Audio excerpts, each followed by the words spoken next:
And we are back again, ladies and gentlemen, children of all ages. UTR proudly presents Talk Yo Shit.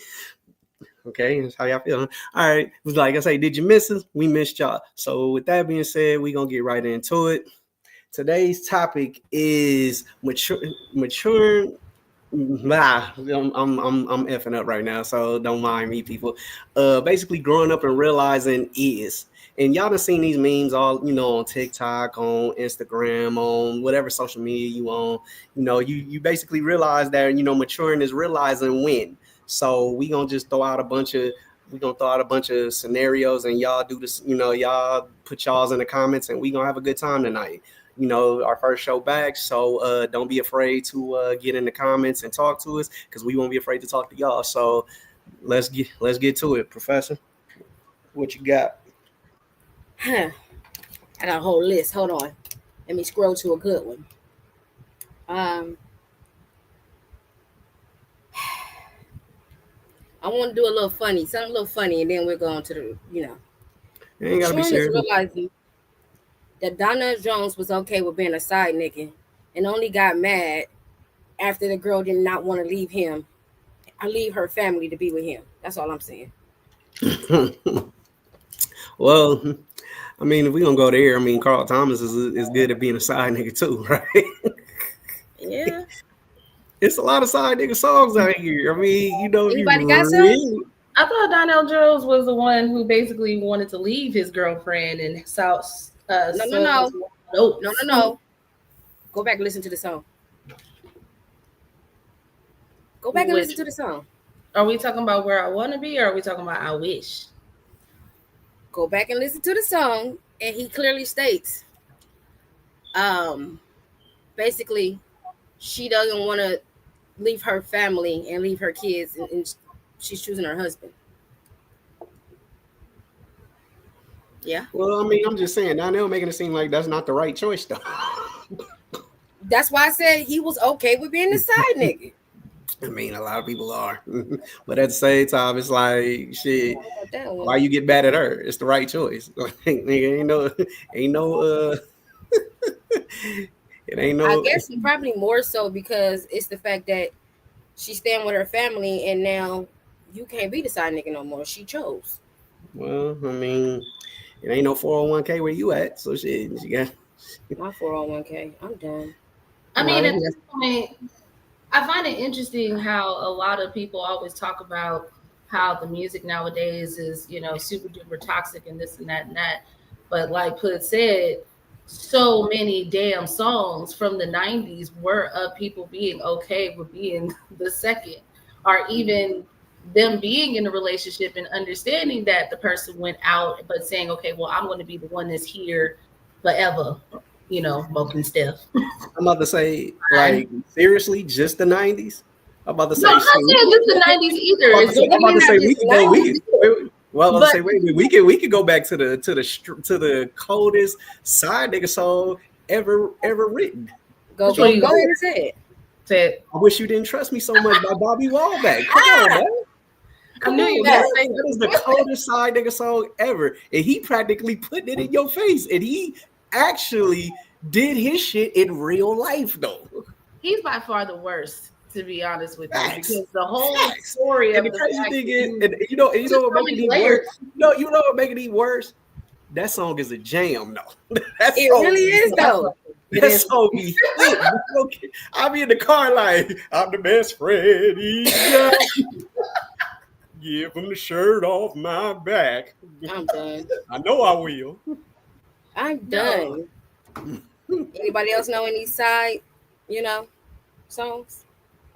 It's a few out there, but I can't think of them offhand though. But you know, to each his own. I just hate that it's more like in my head. What's popping in my head more is like the girl songs versus the male songs, and I know that there's more. But I mean, it can be. It don't have to be side nigga. It can be side chick. Because you got what? Let me see. And they don't know about John B. There. Oh wait, that was. Yeah. Yeah. Don't listen Listen to to the what words. people say. They don't know about you and me. Oh, that's true. That's Put it true. out your mind. It's just jealousy. Like it's a side. Hey. Here's my piece. Side nigga, side chick was Secret Lovers. Oh yeah. I Mhm. forgot about Secret Lover. Yeah. Like, there's no way they both was cheating. Like, no. Yeah. Secret Lovers. What was it? Me and Mrs. Jones Side. with a whole married woman. So you might as well say our parents was in the side pieces before we were. That's what I'm saying. The fact that they mean- music nowadays. But It's I'm kind of like, eerie when you think about it. Yeah, because I be starting to think about shit like that. Like I be like, Mom, was you a side piece to somebody before? I mean, going all I the way don't back. think she'll to- tell me, but I don't think Mom's will tell me, but because she know I'm go haywire on her, but but I would like to know that my daddy on the other end, he probably wouldn't even give a fuck. He probably like shit. I was ducking the Dodger too, so it don't even matter. But anyway, I'm sorry. Let me shut up. To be honest with you, SCBB had most of them. Yeah, but like I said, I mean, I don't know. You know, like it's funny how parents compare their songs to our songs and say our songs is this, but they songs were just about, if not worse than what we were listening to. It's just that we're a little more, how should I say, hardcore with the language. You can't even say that. I mean, you certain say that? certain artists, like, you know what I mean, Millie Jackson was going crazy back in them days, and you know, you got some Cheating in crazy the shit, next but, room. right, cheating in the next room, but but we got bitches and shit with hoes and tricks, and I mean, our shit is a little more What's punching that? straight It's to the another point. because it's some old school songs. Stand Up Yeah, in so- It. Stand Up in It is one of them. Yes, I mean, yeah, but like I said, but it's It's nasty. innuendo. It's I don't know where innuendo. you want me to put it. I mean, I'm just saying, it's innuendo. It's not like it ain't like, you know, you got No. some bomb ass pussy. It ain't that. So You put your legs on my shoulders. Come on now. That ain't no innuendos. We already know what that means. Come on now. No. I mean, It look like you got something He to could say. be a gynecologist. I don't know, but okay. I want leave it Joe to alone. spell the word, but Who can't spell a word? I want you to spell the word. Spell what word? WORD. Innuendo. Innuendo. That's what you want to do? It's all right. It's all right. Listen, I know you trying to I tell think I'll come Gemini. back. I'll come Hey, back to Gemini, it. But wake up. Anyway, we come back to it. Anyway, go to the comments. No, we ain't going back to it because you're gonna been already looked it up. You ain't Let's seen not shit. talk about- You ain't Let's seen not shit. talk about the You don't have boys' to. You mind. Just can put them on Front Street. No, because Well- he gonna say something and then his phone gonna wake up. He gonna say innuendo and the shit gonna pop up. He ain't gotta touch his phone to do it. That is cool. I ain't on mute, so you can't hear nothing. Well, to the comments. Let's Zakiya go to says, the comments and appease the people, please. Yeah. Zakiya says, "Hey UTR family." Hey Zakiya. Man, She's in the building. She says, "Hey y'all." Hey, TT. And Chris is in the building. She says, "Hey." Hey, what up? Chris. What up, Chris? I'm gonna Hey, say, don't forget about fuck that y'all. concert y'all. Don't forget about that concert y'all going to in a few months with Brandy and Monica talking about the boys' minds with the ultimate I ain't side. going to the concert. Well, I didn't mean you, but I meant the other people. I'm not just Whoever talking else is going. No, I'm saying if my knees worked, I would go to the concert probably. They don't work. Your knees do work. They don't work like they need to work. Your knees do work. They don't work like they need to work. Your knees do work. Stop. He's not letting that go. I'm gonna say I'm Stop speaking I'm glad y'all negativity talking over your about life, me. man. I'm glad y'all talking. I'm just glad y'all got off my literary skills. That's all I'm saying. spell I literary. just said I am getting gooder and gooder every day with my car. You know what I'm saying? Innuendo.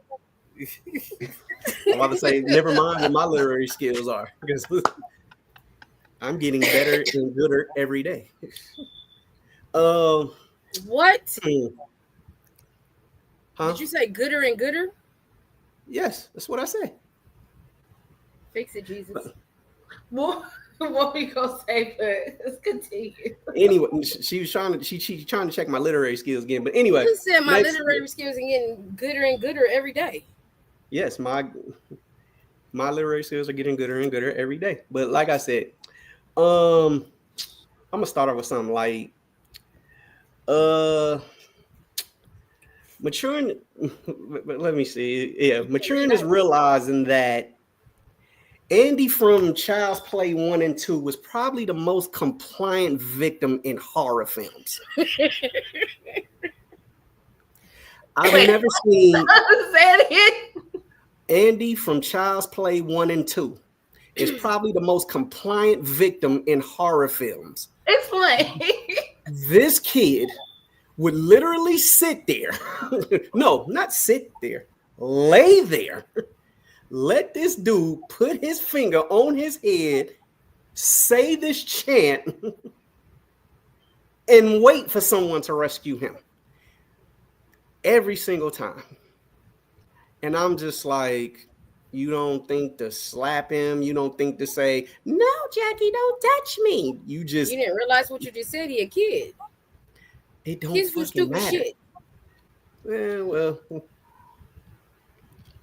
it's still fucking stupid.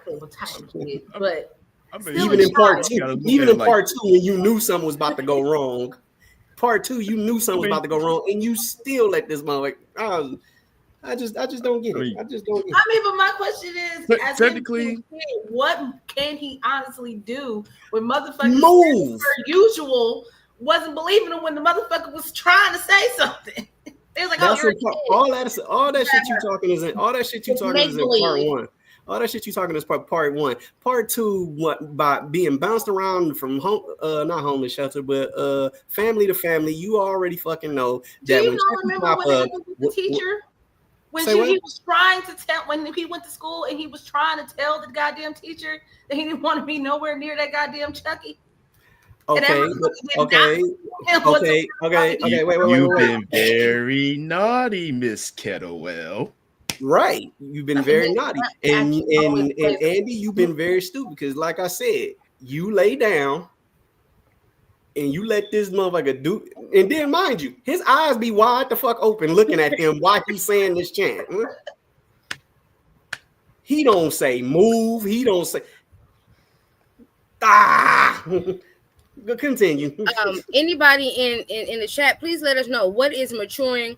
While growing up, maturing, what did you realize? Okay, let us know. Maturing is realizing is what? Maturing is realizing that Joy from Friday didn't have a goddamn thing to say. She should have said shit to Craig when she sat here and had a whole ass motherfucking man in her bed while she's sending your cousin Craig out about going out to the show with some other bitch. Because her baby cousin, sister-in-law, cousin Tracy was a goddamn lie. Why the fuck you sitting here going off on Craig and you got a whole nigga in your bed? Whole ass nigga. No, I'm gonna tell you. I'm gonna tell you. Joy was for the streets. Okay, but no, the nigga should have his ass kicked just for sitting, just the fact that he can sleep through that loud ass music. I'm sitting there like this, like it ain't like it's soft music in the background playing. Her shit is all the way on 15. Her little CD player is all the way on 15 and it's blasting. This nigga's knocked out. Like he ain't moved, he ain't Who buzzed. thought they went to the show with last night? Loud as fuck. The fact that you sound just like her is hilarious. Damn. No, but like I said, the Right. fact that this nigga slept through that whole conversation with loud music playing is fucking absurd. Like, because had it been me, had I been the side nigga like Donnell Jones and Chris Thomas, Who the hell is Chris Thomas? I said that wrong. Carl Said that Thomas? wrong. Carl Thomas. I'm so sorry. I've been Chris drinking. Thomas. Had I been the side nigga like them songs, I'd have woke up. Say, bitch, can you just like, turn that down a little bit while you talk to that nigga? Oh, Who the fuck is that? Lord. That's my sister-in-law, baby cousin, boyfriend. Cap, Oh my God. cappity cap. But that's cap. also realizing that Felicia was a hoe. That said she was Boy. sleeping with everybody. Debo was one of them. They didn't name all the other people, but that's what's his name said. I know.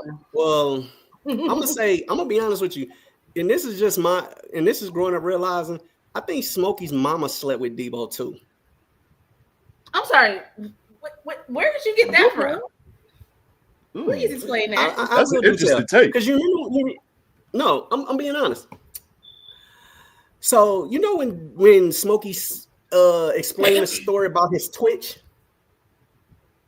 and he said he got it from Hector and all that shit, and he was in Debo's pigeon coop sweating like a slave, and the only person that can get him out was his mom. His mama always broke. So how the fuck did you get him out? The pigeon coop? So Yes. because of that, How did you get it? How did you? No, think about it. Okay, I'm so confused. Exactly. You in Debo's pigeon coop sweating like a slave, and the only person that can get me out was my mom. How did your mom get you out? He got in the pigeon coop himself. Debo didn't put him in there.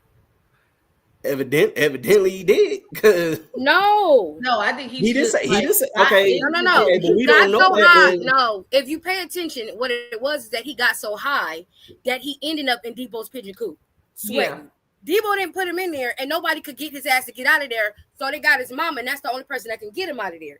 Debo didn't put him in because he was sleeping with her. I think she slept with him. I mean, at this point, he slept with Felicia. So Yeah, duh. it's kind of like, Felicia fucking Debo but too. I still don't look at that as a reason. though. Time out. Thing about Debo's outfit. Debo's outfit looked like the same nigga that was laying on the side of Joy. Yeah.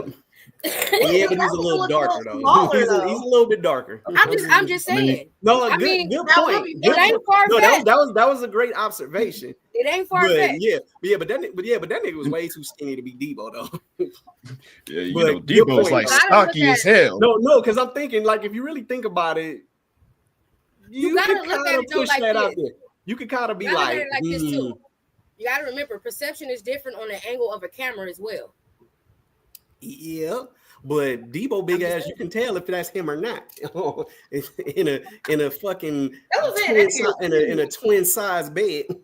Ain't no way his ass would have been hanging off of the. Mm-hmm.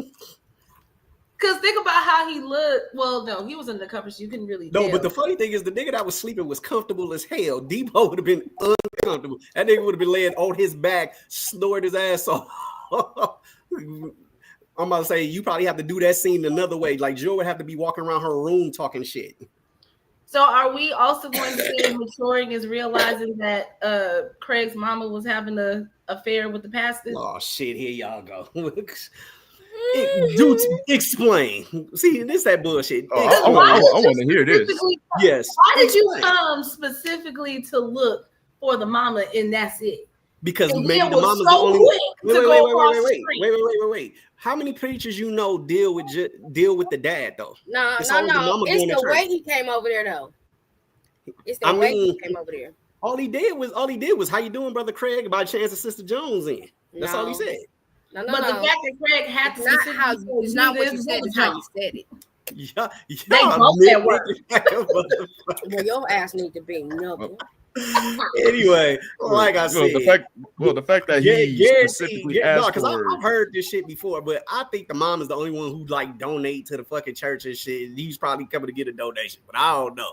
That I mean, I hear what y'all saying. It's just weird how You see how funny he can say that, but what we said, but his shit was so far fetched, and we all realized that he actually put his own self in the pigeon coop. no, we don't know he put himself in the pigeon coop. We just go by what you're saying. No, he put himself in the pigeon coop. No, he never said that. He never said that. He just He said said he's I in was so Debo's high. pigeon coop. I was so No, high. he did I not say ended he was up so in high Debo. anything. He said I'm He in did. Debo's pigeon coop sweating like a slave. He said That's I all he was said. so high. I ended up No, in he didn't. Debo's pigeon No, coop he sweating didn't. like a dog. No, he didn't. No, he didn't. Go back and watch. Go No, back he and watch didn't. it. No, you go back and watch because I know No, what I he think said. he did I say know what he he was said. so But he didn't say high. I was so high that I was He in did. Debo's pigeon coop sweating He like a did slave. because He of the didn't say shit that. that was laced in the weed that he got from Hector. No, now you adding shit now. Like I said, he didn't say I was so high, I'm in Debo's pigeon coop sweating like a slave. He didn't say that. He just said, he just jumped right to the point. I'm in Debo's pigeon coop sweating like a slave. That's all he said. Okay, Aaron is back. Let's ask. Aaron, do you remember Friday when that motherfucker was smoking with Hector and he got laced with the angel dust? When he ran to the pigeon coop, did he say, I was so high that I ended up in Debo's pigeon coop, or he just said I ended up in Debo's pigeon coop? I can't confirm or deny whether he said I was so high, but I could have swore he said I was so high. But like, I don't want to be the end all be all because I haven't watched the movie in over a year at this point. So, and the backtrack, I kind of heard the preview. Craig's mom was not cheating with the pastor. Like, I'm sorry, y'all. Y'all tripping. Like, why not though? Why not? Just answer me that back question. in the day, pastors used to go to people's houses and pray with them and do Bible study and fellowship at the houses. That doesn't necessarily mean they was having an affair together. Like, if he was having an affair with Craig's mom, he's trying to get a little prayer. He's trying to get a little prayer. See, that's the problem. I mean, that's what like, he got with what the fuck is her name? What's the like, lady across the street? Miss Parker. Miss Parker. Yeah. Miss Parker? Miss Parker. Like how, like if your dad's not into church or if your dad's not into God, he's not there to see him. He's there to pray with your mom. And when I mean praying, that doesn't mean sexually. That was just a thing back in the day, So I didn't take y'all. I think a lot of people take it out of proportion. I don't really think he was there to have an affair with a mom. I just want to know what happened to Craig's check. We would never know what happened to Craig's check. Because he did say he went and got that check, right? So he had the $200. Mm-hmm. He did go pick up the check. Anybody know? Never mind. It ain't even that serious. We don't know how many days he worked to get that $200. This nigga. He worked 2 I'm days and got that check, I guess. But anyway, who else got one? I got it because I don't think we got any comments. No, not right now. Oh, I'll go ahead and throw myself in this one. I come to realize that, watching Family Guy, Brian Griffin was an asshole. And, I mean, you gotta think about it. The motherfucker never picks up the check for shit. He can't. he barely has any money, and he always preaching about I'm this so-called writer. Well, motherfucker, where's the goddamn book at? For years you talked about the damn book. We ain't seen not a chapter or page or nothing. And not only that, you try to fuck your best friend's wife at the end of the day. How you got to be a special breed of trifling to do that type of shit. And I'm glad Quagmire laid into his ass about himself, because bro is an absolute asshole. And the thing is realizing that it was Quag. The only person that should be able to lay into his ass is Quagmire. What do you think about it? To lay into his ass. Quagmire. Wow. Being who that is? Okay. Wow. My bad. I didn't even think about it that way. That is loud. Wow. The only person that is nasty work. That is nasty work. I didn't even think about it, but the only person technically Grimy biz, but I get it. No, I can't say that. That'll get us canceled. I'm not gonna say it. Because he did sleep with his mom. But let me just, we won't go into that. But I still feel like Quagmire would sleep with anybody. So no, I was talking about Brian. Oh. Yeah. I was talking about Brian and his parental dealings. But that's another thing. Didn't Brian have a whole ass kid he didn't take care of? We saw that kid like twice and never heard from him ever again. I think I stopped watching it in a while, so I don't know. But that was a long time ago. That was like in the first couple of seasons. But I stopped watching it a long time ago. I don't think I got to a couple of seasons. So basically, you stopped at the second season? Okay. Damn. I felt like y'all judged me, and that's okay.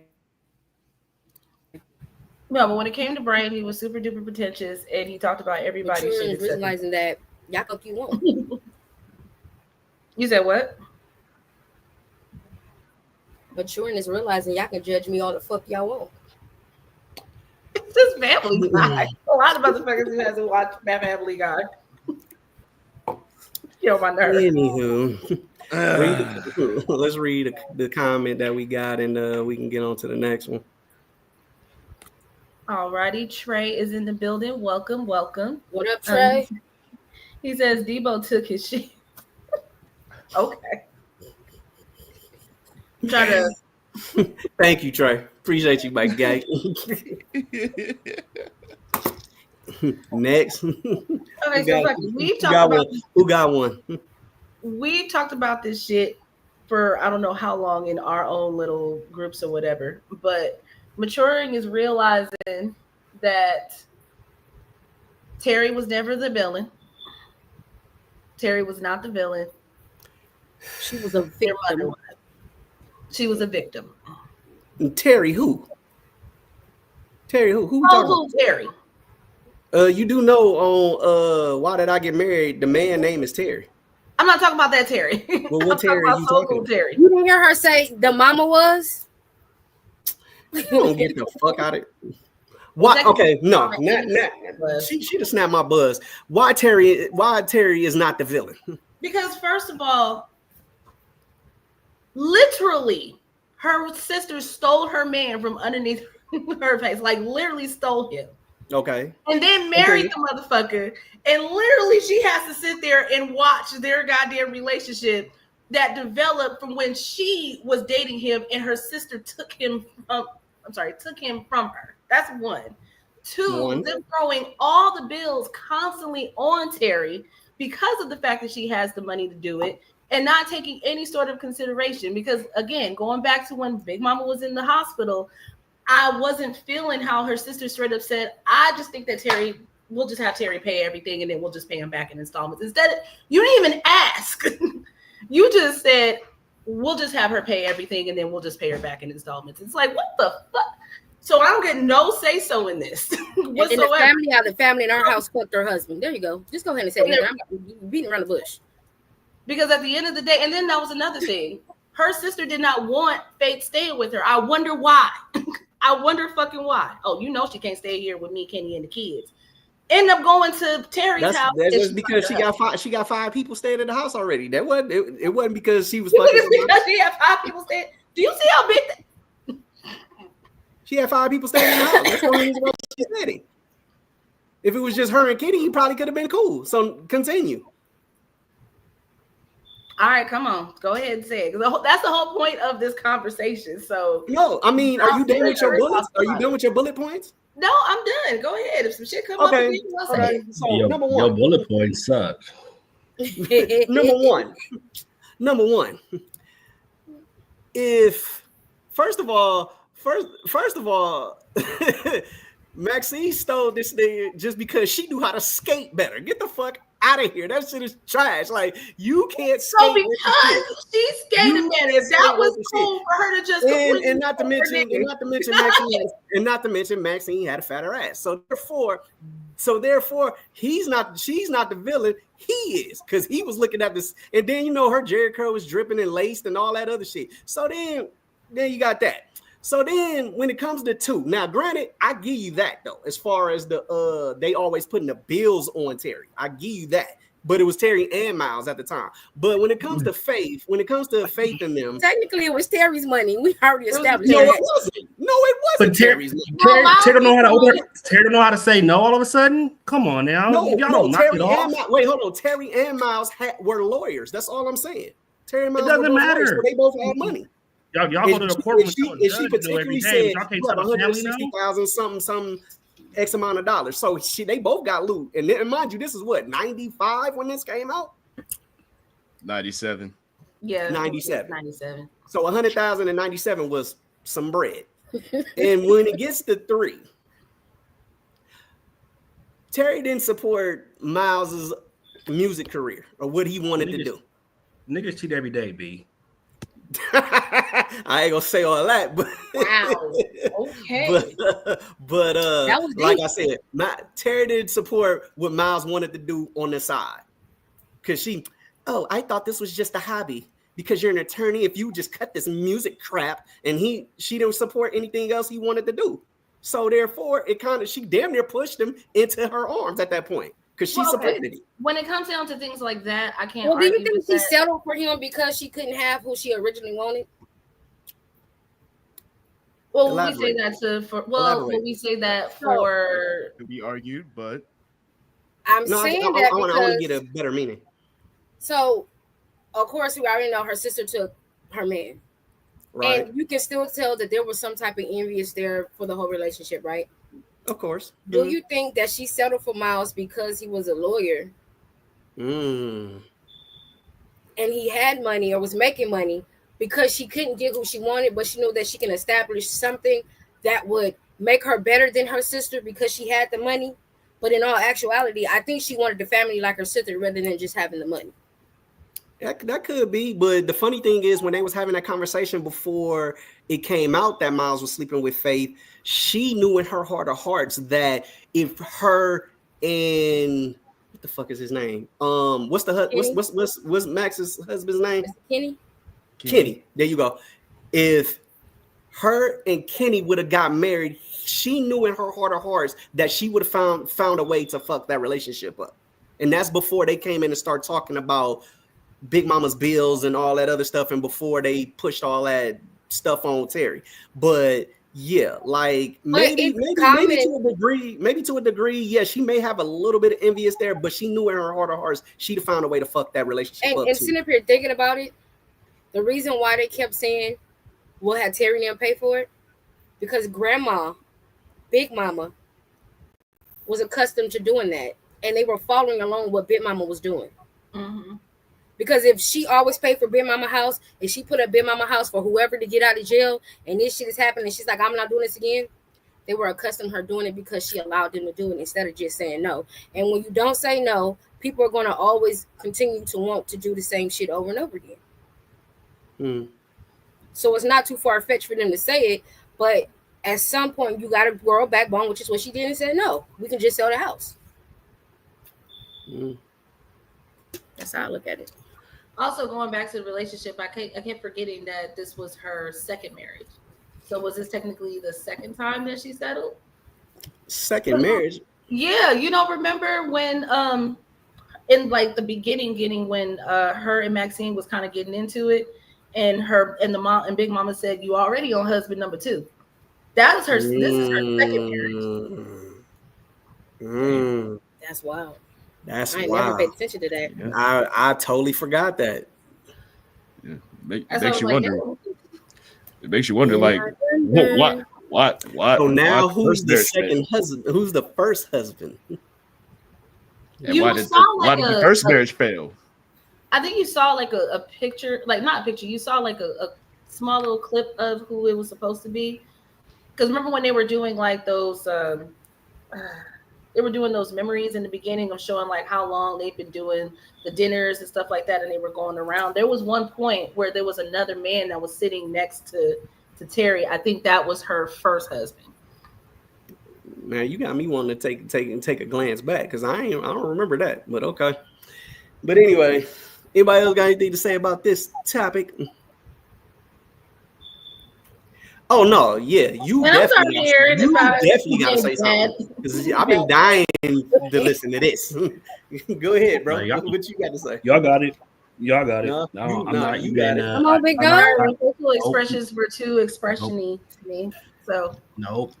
Because y'all don't understand it could be multiple villains in a movie. So at the end of the day, y'all think there's only one villain and only one person. If there's So at the multiple, end of the then day, say it. Who are Somebody the also people? said that Kenny was the villain. if you wanna Fake think that was the Terry's a villain. villain, by all Bird was a means, but you villain can't too. tell me Absolutely. you can't tell me that a lady calling the police on people's boyfriends and husbands and all this other shit. You can't tell me she ain't a villain. I'm sorry. And not Kiss to my mention Okay, you have a point. didn't somebody call the cousins to beat up Lim? That was terrible. Yes. That was Yes. But she's a victim. But I I will see no say on victim that here. part, I Her will being a you're victim is a absolutely bit of a right. stretch. You're right. On that part, she was wrong for that. She should have never stepped in and went that far to try to rectify the situation. I'm not saying that you're wrong, but I am saying in certain other instances, she is the victim. But you're right. There could be other victims also in the movie. So who are the other victims? She said villain. He said villains. Sorry, villains. My bad.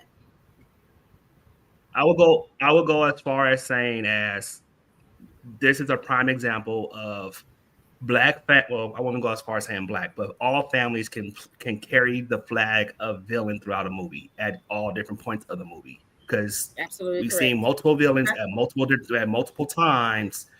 And again, yes, we have seen Terry be the victim at times, but we can't just label her as a complete victim where she had her role as villain in the movie as well. So I just think that we have seen multiple chances of multiple characters play villain, and maybe some more than others. But at the end of the day, like, we've all seen them kind of be like, "Why would you do that?" or "Why did you do that?" You know. Okay, so because you said that, then I will bring this up. Bird was also a villain because she should have never fucking hit her goddamn ex-boyfriend up to get her man a job. Yeah, that's violation. That was not her place whatsoever. She should not. That's what you call maturing. That's what you call maturing. That's what you call maturing, Heather. That's maturing. I'm glad we come into this stage of maturity on this show. This guy. That's funny. but let's go to the comments before we lose the audience. Let's go to the comments real quick. Okay. Sasha says, I didn't watch Family Guy either. When Nisha's in the building, she says, hey, everyone. Hey. What up, Anisha? Poetic is in the building. He says, what up, gang? What up, gang? Man, where you been, bro? Been missing you, my guy. Seven's in the building. She says, Big Mama was really good. She put the pressure on Terry to be the leader, made Vivica character, the domestic one, and Baby the youngest. Absolutely correct. Okay. Absolutely correct. We talk about Big Mama, man. No, we don't do that. No, sometimes Big Mama. I'm just playing. No, like you call it what you gotta call it. You call a spade at the end of the day. All right, y'all. Let's go. We got one more comment. Sasha says, I agree that in a family, multiple people share the villain role at different times. And then Poetic says, he's been out here grinding. Salute, my guy. Salute. I'm so glad I'm glad you took a break from the grind. Come kick it with your folk one time. Good looking. In this goes to this. Maturing is realizing it's okay to be the villain in somebody's story, because you're the clown in mine. That's all I'm saying. Really? Mm-hmm. Okay. Anybody else agree with that? Don't have to. I don't care. No, I didn't ask. In somebody's story, you're going to be a villain, no matter what. Yeah, you can be. I do agree with that. In somebody's story, you're going to be the villain. Okay. I guess my thing was not to agree with that. I mean, it's even if it's something that you don't want or you wouldn't want to be seen as. It's not that you don't want to be seen as, but but you can be painted as a villain. That doesn't matter what you do. Villain. You can be painted as a villain regardless if you did right or wrong. Regardless of what it is, it can be something so simple, you can still be a villain. And that's okay. If I'm a villain in your story, let me be the villain in your story. Hey. And if anybody chooses to believe it, that's on them. So it's okay to be the villain in somebody's story. Just real quick before we go into the next one, Seven says, absolutely, Patrice. And she also says, everyone has their own version of you. Exactly. Yeah. No lost soul there. I'm gonna still keep it light real quick. I got one for you. The Enchantress and the motherfucking Beauty and the Beast is the fucking villain of the goddamn story. Yes, you turned the 11-year-old into the Beast. You should be ashamed of your fucking self. Yes, I said it. You turned the 11-year-old because you didn't like what he said to you because you were ugly. What 11-year-old not gonna tell you that you ugly? I've seen plenty of 11-year-olds that are just mean. And so therefore, yes, you were going to get it. So now this kid has to basically be a beast through all his teen years in order to get somebody to love him. Who going to love an ugly, yes, I said it. I said it. That shit, I didn't expect that. The Enchantress, yes. First of all, you come to my door and you ugly as fuck. I'm gonna say something like, "Damn, bitch, what the fuck you been going through in life?" Like, and then you appear the way to be a baddie. I'm gonna be like, "Whoa." Gerald, I got a few other people you can do that too if you must know. You need Jesus. Oh, you gonna turn me into beast because I said you was ugly? Oh, you can't. So you just gonna turn me into beast because I said you was ugly? Okay, that's cool. Is that an innuendo? Never mind. I asked Siri. No, it's an actual question. It's an actual statement. Because that's bullshit. How you turn an 11-year-old into a fucking beast? That's crazy as hell. Like I said, makes no damn sense. And then I'm just mad now. I got mad when I watched that movie again, and I really had to listen to the words of these songs and shit. Gerald, how many Disney movies did you watch to come up with this shit? Just that one. Just that one. I bet I hear another damn Disney movie come out your mouth tonight. I probably got a few. Don't worry about it. I can't wait till you go say about the Lion King. Hey, look, don't worry about it. You got me on that one, bro. I ain't got nothing about the Lion King, but I got some other shit though. I'm shocked. But anybody got anything to say about what I just said? No, I'm gonna leave that alone. Yeah, I really don't. Am I right? You got that one. Tell me, am I right? Please go to the comments. Just go to the comment. I got it. You got to read the last one. The last two. Okay. Seven says, "LOL, kids are mean. My niece told me I didn't have elbows. I should have turned her ass into a cut little shit." Wait, also says the Enchantress was awesome. Fuck shit. Thank you. That's all I be trying to explain. How you turn an 11-year-old kid into something that's unimaginable. An 11-year-old kid, I can understand if this nigga was 22, 23, still acting like that. That's fine. Them old motherfuckers that stay with him in the castle, they can kind of like raise him up a little bit because you didn't even know if he had parents or not. Wait a minute. No, but he turned all the maids and everybody else into something. So he had people there with him. No, but he turned all the adults. She turned all the adults into shit too. No, but Professor, that's guilty by association, though. Get the fuck out of here. That's like if somebody turned me into something that means y'all just because y'all know me. Don't box us in this shit. Oh yeah, y'all. Definitely y'all. Y'all definitely coming with me. Y'all definitely. At that point, I don't know you. I'm about to say, if I get turned to the beast, you definitely Mrs. Potts. I'll tell you that shit right now. Did you just call me fat? No, I did not. Yes, you did. That's all right. And then one or two, and yes. Okay. You got it. You got it. I'm just saying. No. Y'all get turned into some shit. No. If I'm the beast, y'all get turned into some shit. Just because I call somebody ugly at the age of 11. No. Get the fuck out of here. That's baloney. See, how many people you call it ugly at 11? Him as the beast acting the way he was acting was him throwing a tantrum because he don't know how to do anything because he was a kid. And even as he grew up, he was still a kid in the brain. But see, you didn't say that. You didn't get to that part. I mean, that's true. I mean, it goes without saying. Because when you realize that that he was only 11, you be like, shit, no wonder he can't read. Wait, we No got. wonder he can't read certain shit. No wonder he can't do this. He don't know how to eat the soup correctly. No wonder he don't know how to do this. It wasn't taught upon him. He been a beast for so damn long, and he been doing it for so damn long.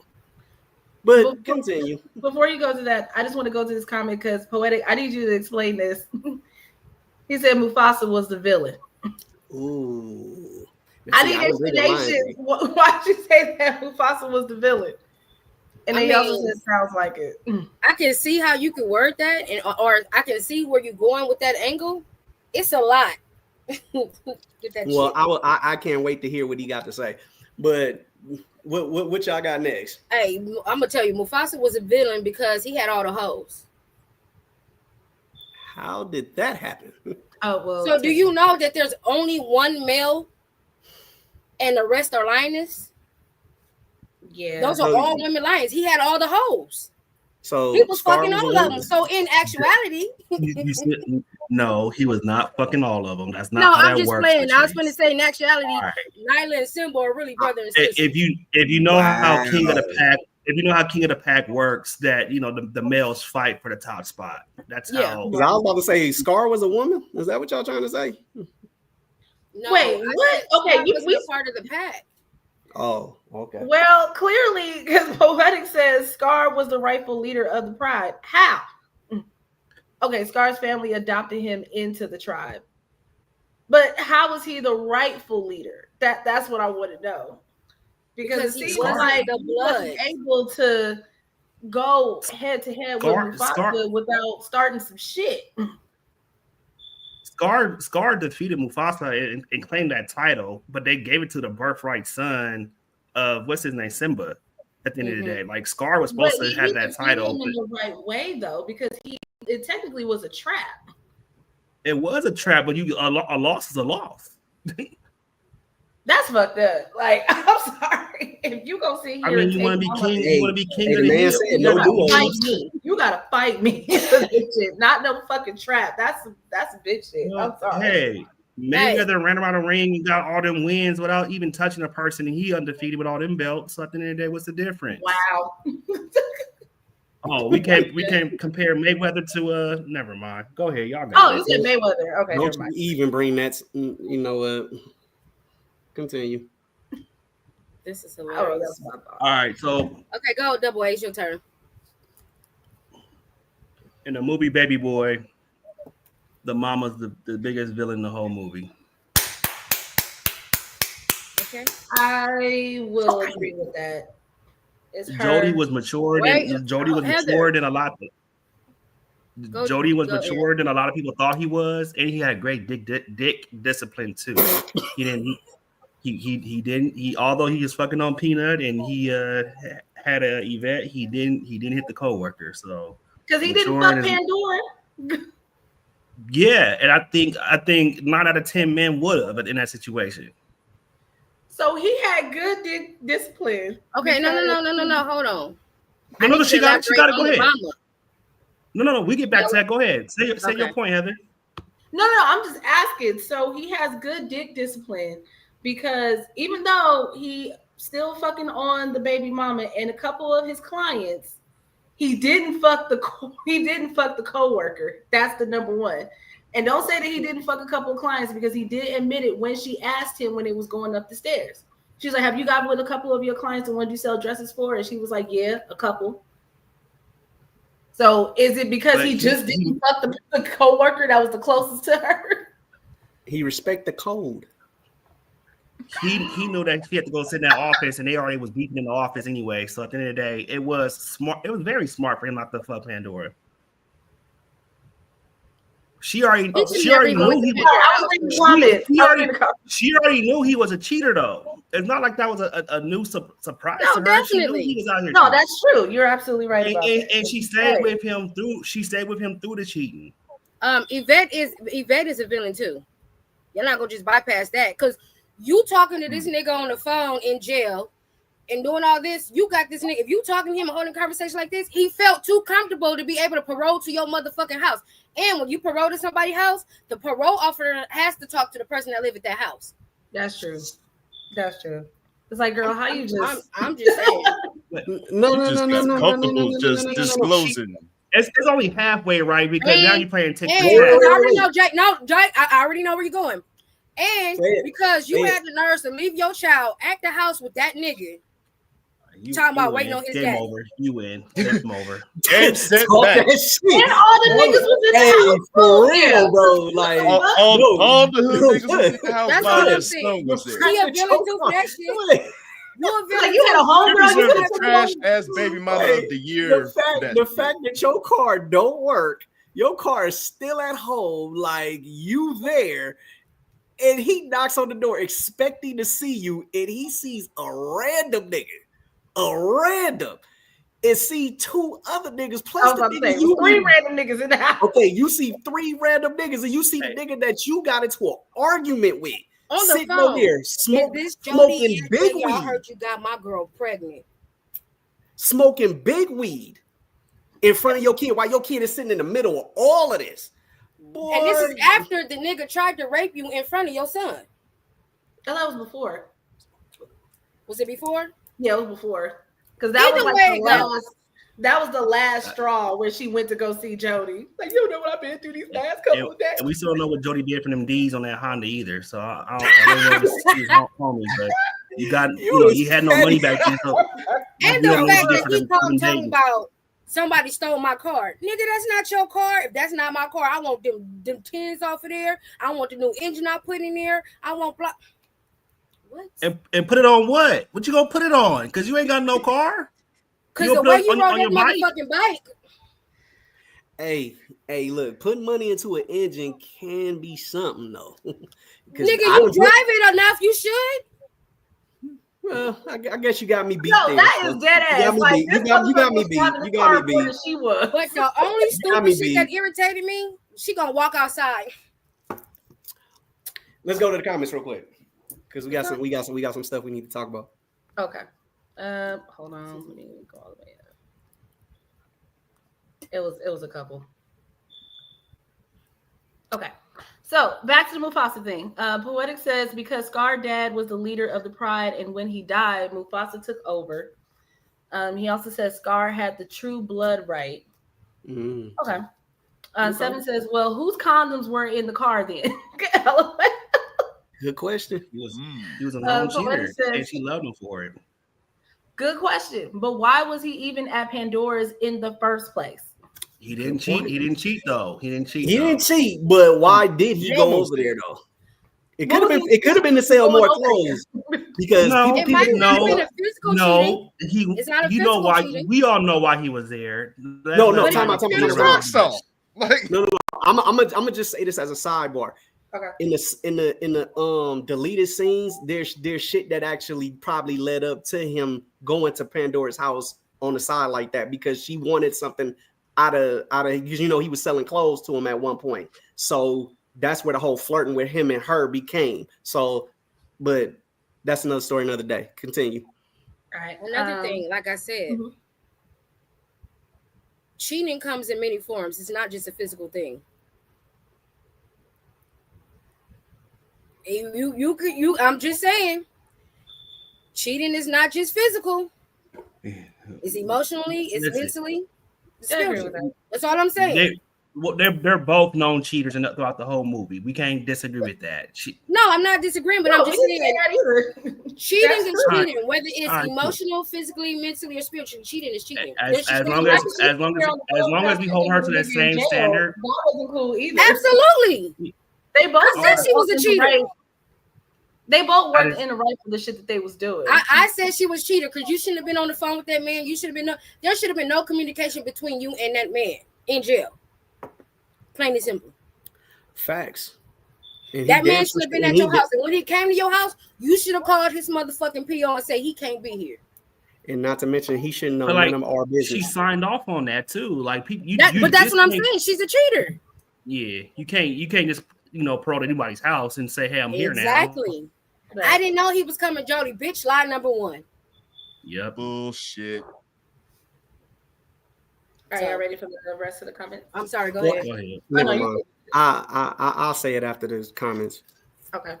What it says, he don't have dick discipline. He just had respect because he was fucking everybody else. Sasha says Jody having good discipline is wild. Poetic says Jody was a bitch with light skin energy. Yo, you have to chill with the light skin energy. Chill with the light skin energy stuff. Right. What makes him a bitch though? That's crazy. Okay. When he let them niggas jack him for his shit and he went crying to Pete. No, but him and Pete would like to beat the nigga's ass. But that's what made him a bitch. You let little young niggas get you. That don't make him a bitch. She just got caught slipping. Well, no, it's the way they took the bike. We don't nobody want your bike, cuz. No, wait. Before we even get to that, it's the way he rolled up to Pete's house after everything that happened. Pete, nigga, you rolled that bike all the way like that to get there and be like, no. You jump out 5 niggas and see how you ride your bike all the way back to the nigga house. I want to see how you jump. Wait. I gotta say this one for that. It's the fact that they did that shit in the daylight and you made it to P house and it was dark as shit. You got jumped by 5 niggas. Well, how long did you lay there on the ground, nigga? Because they didn't really beat you up. You gotta ride. You gotta go all the way to the liquor bank. You gotta ride all the way to the liquor bank on Crenshaw. Like, did you have to put that bike on the metro too? Like, what is you talking about? Did you wait on the bus? Like, get the fuck out of here, bro. No. It was bright as fuck. Ain't no way it took that long to get to P house. Ain't no way. Have you ever been jumped before, Heather? I have. So. Have you ever rode a bike before, Heather? Well, maybe you have rode a bike before. I have rode a bike before. But have you ridden a bike after being jumped? Oh, after getting jumped, no. All right, then. Y'all don't know that man's pain and suffering. I just want to know what's the distance between Equilibrium and Pete house and then his house from Yvette house? Because the way he rode that bike from his house to Yvette house after the car was gone. Hey, oh man, it's just I can just imagine him being all dramatic at a red light, like, oh. No, it's when he got there and he opened up the door and walked in and fell to the ground. Hey, all right, I'm done. Let's go back to the comments, bro, because we got too many right now. Okay. 7 says, y'all remember Rodney was driving Yvette's car too. Yep. Max. But he stole the keys. She didn't give him that car. Let's be for real. Yeah. And that's she didn't also report the car stolen. And that was after the attempted SA. Let's be clear. She didn't report it stolen. She got the car back. She didn't tell him that he took the car. And then how the fuck he know where P stay at to roll up on them like that? Because Trey D knew. Yeah, okay. He did say he was out of where his baby mama stay. Well, not his baby mama. Not baby mama, his home stay or something like that. But Trey D knew. Continue though. Okay. All right. What it says, Omar was on dark skin energy. Who is Omar? It's talking about P. Sweet P. Omar Gooden. Real name. Omar Gooden. I'm sorry. Mm-hmm. Yes. All righty. Cupper Rhodes is in the building, and they're also asking, "Can I get in the panel?" A future show, my guy. Future show, my guy. Future show. We got you. Future show for sure. Like I said, you keep tuning in, keep watching us, bro. We definitely can use another opinion sometimes. So don't worry about it. Just keep on. Absolutely. For sure. And yeah, he just kind of asked those questions. And Poetic says a Honda engine is one of the cheapest engines to fit. I'm done. Don't stand in the corner. Damn. Okay. He also says he was getting punked all movie. Thanks. They from the same set. Man, and, y'all gotta stop it, man. Like we said, right now we aren't having anyone on the panel tonight, but we are going to have in the future shows when we do bring people on to speak. So tonight it's just more so just interacting in the comments, but definitely we will let you know once we do have that show. We'll bring you on and we'll send you the link so you can join. So keep showing love in the comments, bro. Keep, matter of fact, hit us with some of them maturing is realizing for you. Subscribe to YouTube, so that's where you're watching this from, please.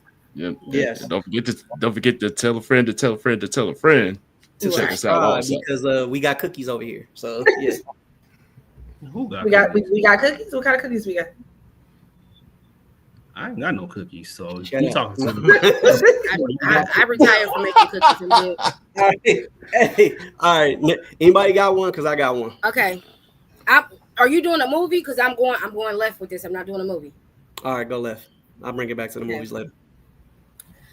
Maturing is realizing that as an adult, you have to decide when to stop dealing with people who make you feel some type of way and stand on it, whether it's your family, friendship, or a relationship. Stand on business at all costs.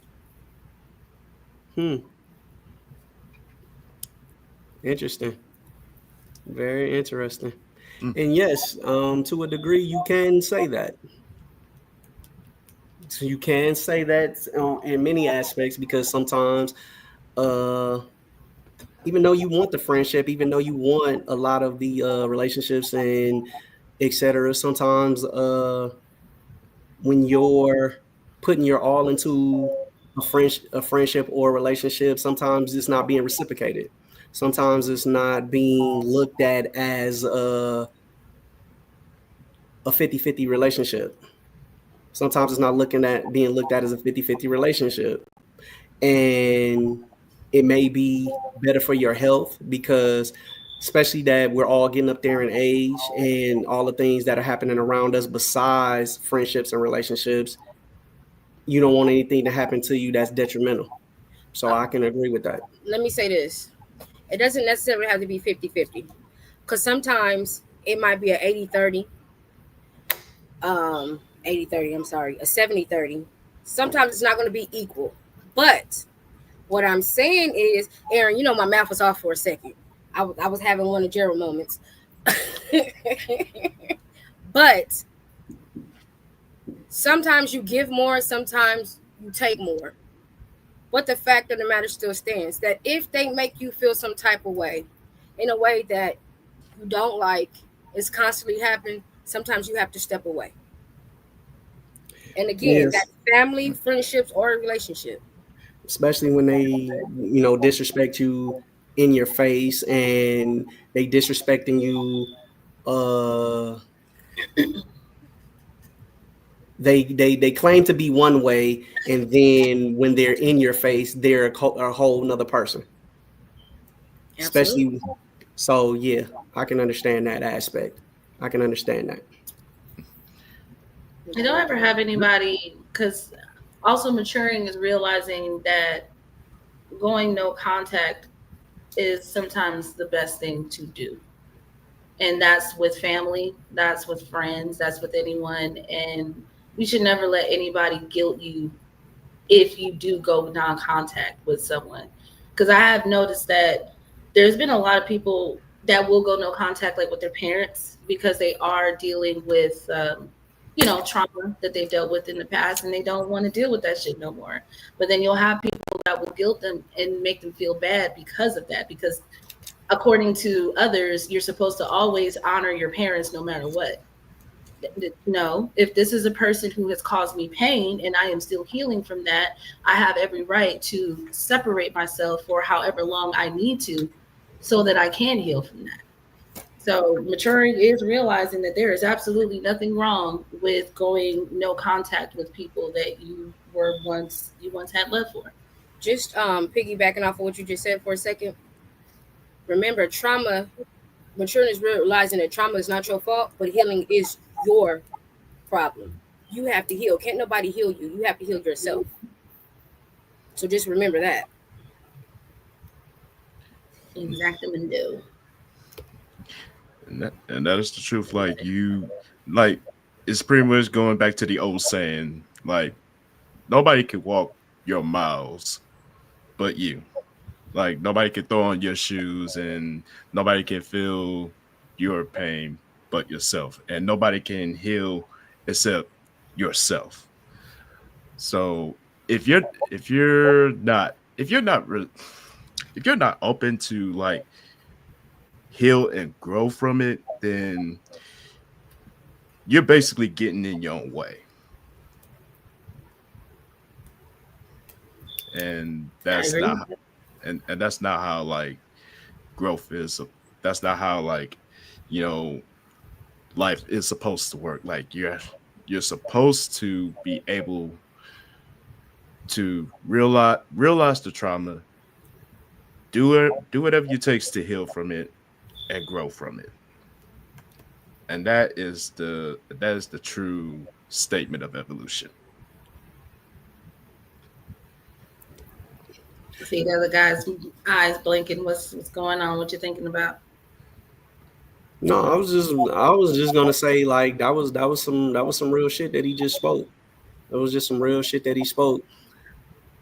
Because like I said, I mean, especially, when you get to the like I was saying earlier, when a person is just consistently I don't know, like I said, when you're being disrespected in a friendship or a relationship, it doesn't really matter. I mean, because I've seen people, say they mean one thing, or they say one thing and then they turn around and do the complete opposite, and then you can point out the negative that was pointed out. You can point out the negative that person was doing, and they'll easily tell you that that's what was not happening and stuff like that. So I feel everything he's saying. Okay. But let's go to the comments real quick. Okay. Damn. I'm about to lose some fucking battery. Drago, we can't really see it here, but he sent us stars. Thank you so much. Appreciate it, love. Appreciate it, bro. For the support, most definitely. And Poetic says sometimes you just gotta burn that bridge and find a better route. Poetic also says ghosting work in all relationships. He also says I fight family. I do. Jesus. And Couple Rose said, let a viewer join. As we stated before, again, tonight, it's not for this show. But again, the shows will definitely be allowing viewers to join the panel to speak with us. But again, it's not going to be specific to this show. Okay? It's like, sir, it's been said that we're not letting viewers join tonight. So please just respect the fact that we're not letting viewers join tonight. So we'll let you know at a later date when we're letting viewers join. So let's just move around those comments if those continue to come in, so it won't be a distraction to us. But we already said it multiple times, so let's just move around it. Okay. And Drago says, hey. What up, Drago? What you got, Heather? I know I'm going to piss some people off, but maturing is realizing that the only reason, one of the main reasons, and I feel like Aaron's going to look at me crazy when I say this shit. One of the main reasons why Nicki Minaj is as big as she is because she had absolutely nobody else that was countering her during her come up. I ain't got nothing to say to that because I've been saying that for years. Been saying that for years. Like Nicki Minaj wasn't that person. It's just nobody else was big. And I also want to say this because I know it's going to be a whole bunch of people saying like, but she's one of the most talented rappers. She has all these accolades. Yes, I understand that.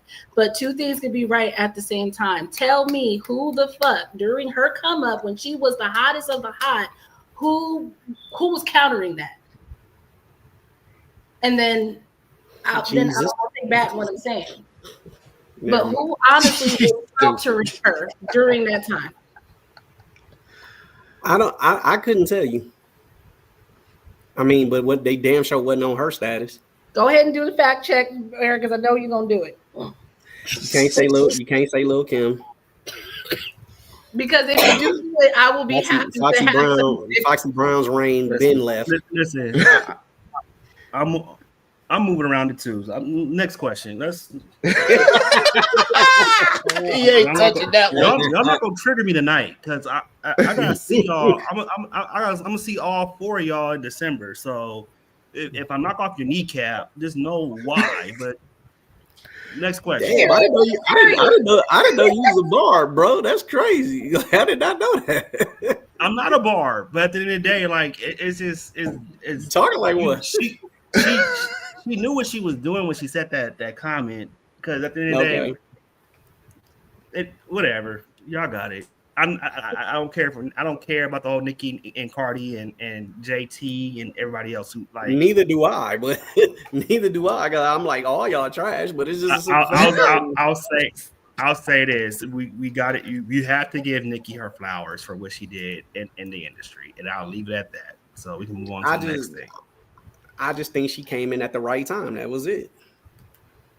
There was plenty of other people rapping. Plenty of other people rapping. I'm not even gonna go there. But do we have any comments? Plenty of other people rapping in 2007. I'm not getting into that. It's just stupid. I'm sorry. Because it wasn't nobody else. It's rapping. Dumb. But at the end of the day, like you don't get a participation trophy. If that's the case, then we would have gave plenty of people this award. Like at the end of the day, like y'all not giving Nicki her flowers, and it's crazy. But I give flowers when they need his due. Yes, no, we give her all the credit in the world. At a time and did her thing. But my issue is when she started receiving rewards, and there was like no other. It was almost like that's not the road you want to go down. Because I already know where Aaron finna go with this. That's not the road you want to go down. Let it go. Aaron, we here because I already know. So we're not gonna go down that road. I'll just say this: there's a lot of women who came into the game by default that had no competition, that thrived very well, but we don't hold them to that same type of standard. If you're gonna sit here and say, I can sit here and say Lil' Kim had no competition, plus had Biggie writing all her stuff for her underneath the major record label of like, and at the end of the day, Lil' Kim was good friends with Foxy. So really, was there really any type of competition really coming out of the rap game when she was coming up as well? No. Like I hate that we kind of like position women against each other the way we do. When we don't do that to men at all, unless there's a rap battle going on, unless it's a Nas versus Jay-Z, unless it's a Kendrick Lamar versus Drake, unless it's a Pusha T versus the only reason why we don't with men, because it's a male dominant sport. So it's like it's too many dudes to put up against each other. And we root for men who do less. We root for men who don't even like meet the standard of rap. Like, come on, people are still out here buying Lil Wayne albums. Yeah, the last one was trash. But we can I'm not even gonna touch that one. You already know how I feel about his last project. That shit was. I think we all feel the same way. You love it. No. You love it, Meech. No, the hell I don't. That shit was ass. You love it. That shit was ass. And you love ass. You took the word out of my mouth. Good night, people. We'll move on from it. We'll just move on from it. What's the next one? I hate both of y'all right now. Because she told the truth.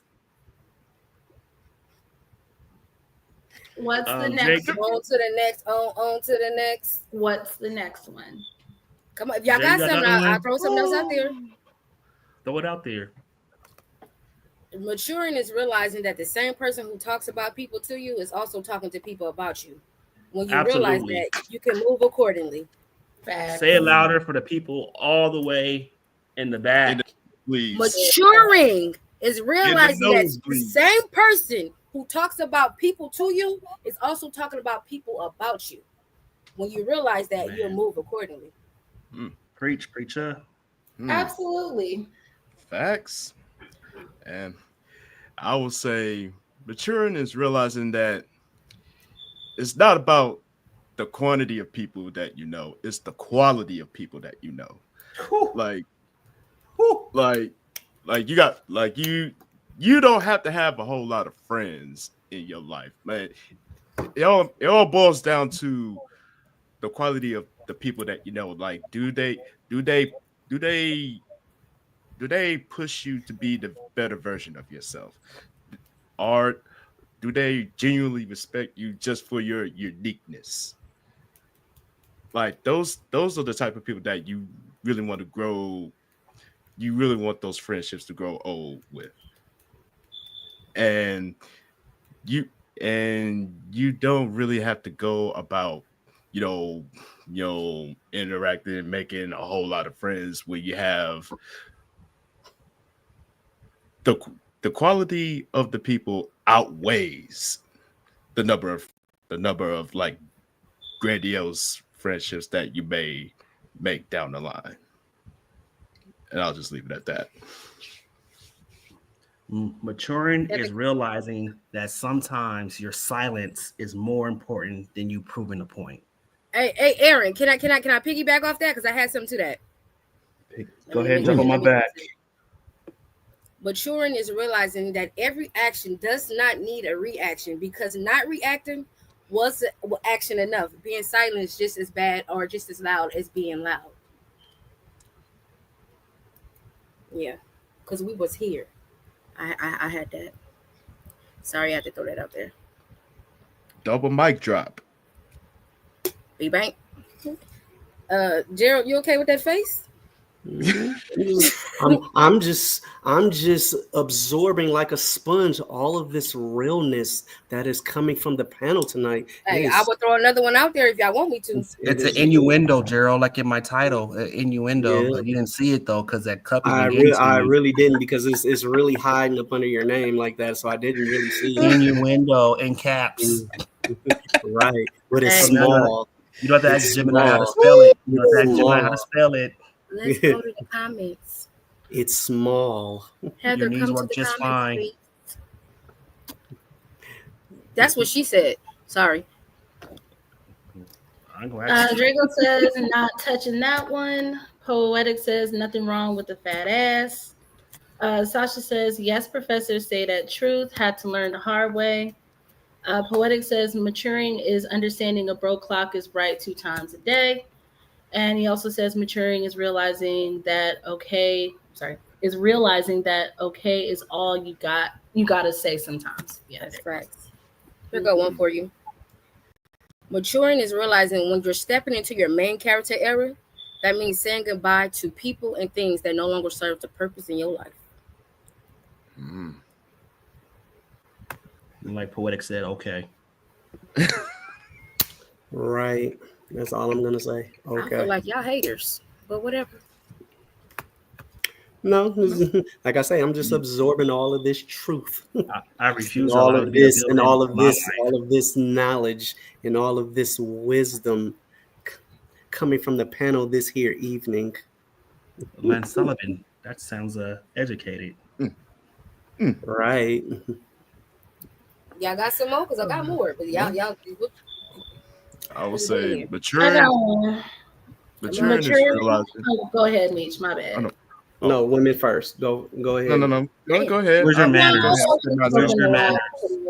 Well, technically, he was talking before her, but I get it. He can be submissive. Let her go, Meech. Go ahead, Heather. All I was going to say was maturing is realizing that our parents actually did have McDonald's money after all. That's not maturing. Actually, it is. Actually, it is. Because for some, not for all. My parents always had McDonald's. I'm like, for some. No, they had McDonald's, Taco Bell, Burger King. They had it all. Everywhere money. No, but the thing is, they didn't want to spend it. They didn't want to spend it on me. That's the part. My parents spent it on all 4 of their kids. And when they did want to spend it, I knew they still had it. So at the end of the day, right. But I understand. Not everybody grew up with the same privilege, I guess you can say. So I respect it. I guess I realized it when I started when I was, living with people and realizing that sometimes you just didn't want to buy food for the whole house. You just end up eating in your car. And it just made me think, I'm like, how many times is our parents low-key went and got some shit and didn't tell us nothing? Because low-key, my brothers sometimes did that, like, with him and his wife. Like, because they want to get away, it's like, no, we just ain't going to take the kids. We just going to go do what we need to do. And later, we'll do it later for them. That's a different type of breed, but that ain't us. Teach us Maturing is realizing that I know why we always went to hometown buffet for everybody to eat. Because all y'all niggas got full on a quick buck. Facts. He ain't lying. He ain't lying at all. Have a plate full of fried chicken and fries, and in the first And plate, Gerald dead. Be fine. And Gerald got a 6-gallon bag to go. As he said, Right. a 6-gallon trash That was- bag. Yeah, we ain't only forgot a about scissor. that comment. Hey, look, that was only at Sizzler. Realizing that people really did do that growing up, I was like, oh shit. Motherfuckers really Oh, see the Oh salad. shit, we gonna should be a have crime. something on. We gonna have something to go for real, for real. That should I be a ain't crime. cooking. Your People should- that should be grandma, like your mama shoplifting. be putting shit in her purse. I'm not cooking tonight. That's what y'all getting. It's like, Mama, you taking the big purse? Okay. Mm-hmm. Come out. She got a purse full of macaroni and cheese. That's trash. Whole bunch of chicken wings from the salad bar. Just packed in. Mhm. But But we anyway, do have a couple of comments. Yeah. Hold on. Go ahead. Okay. Poetic, he has actually a couple of examples. Maturing is realizing a Charlie horse ain't stopping nothing. at this age, it is. In the moment it is. Yeah, Until you go you get that get it in Gatorade. a certain place. Oh. It is stopping everything. I'm about to say shit. Hold on, I got a cramp. Hold on. Yeah, I you gotta gonna drink my jump salt right out of water. it Hold with that on. cramp. Yeah, go get that Hold on. Gatorade. Massage that shit out real quick. Hold on. Let me get a banana just real quick. It's fantastic. Hey, the only banana going on in there is my banana. Never mind. Yeah, you heard me. Never mind. Excuse me. I'm allergic. All right. Then we get to the comments. Poetic also says maturing is realizing just because they fat don't mean they can cook. Talk, Mm. talk that shit. Damn, ow. Talk that shit. Mm. Damn, Heather, did you Damn. say Damn, It was even that the camera, good. even the It was camera that was like, good. damn. Even That's her whole Heather finger. B felt that in her spirit. Woo! Man, Like, goddamn, ow. Okay. hurt her finger. He says maturing is realizing growing up is overrated. You've got to. Facts. Maturing is realizing sitting on the toilet is the most peaceful spot. Until It's your just legs go. when that Until leg your go legs So numb. your That legs quick. go numb and Yeah. That quick go numb. Your leg no more. Get up. Like, you gotta Forced sit, circulation. you gotta sit up there. You gotta Now sit you up gotta there and do walk this shit with your foot. on your pencil. You gotta walk around on your pencil legs to get your shit back. Right. In order to wipe yourself. You gotta rub that motherfucker like wake up. You gotta Wake you're up. trying to wipe yourself on the pencil legs and and you faint like you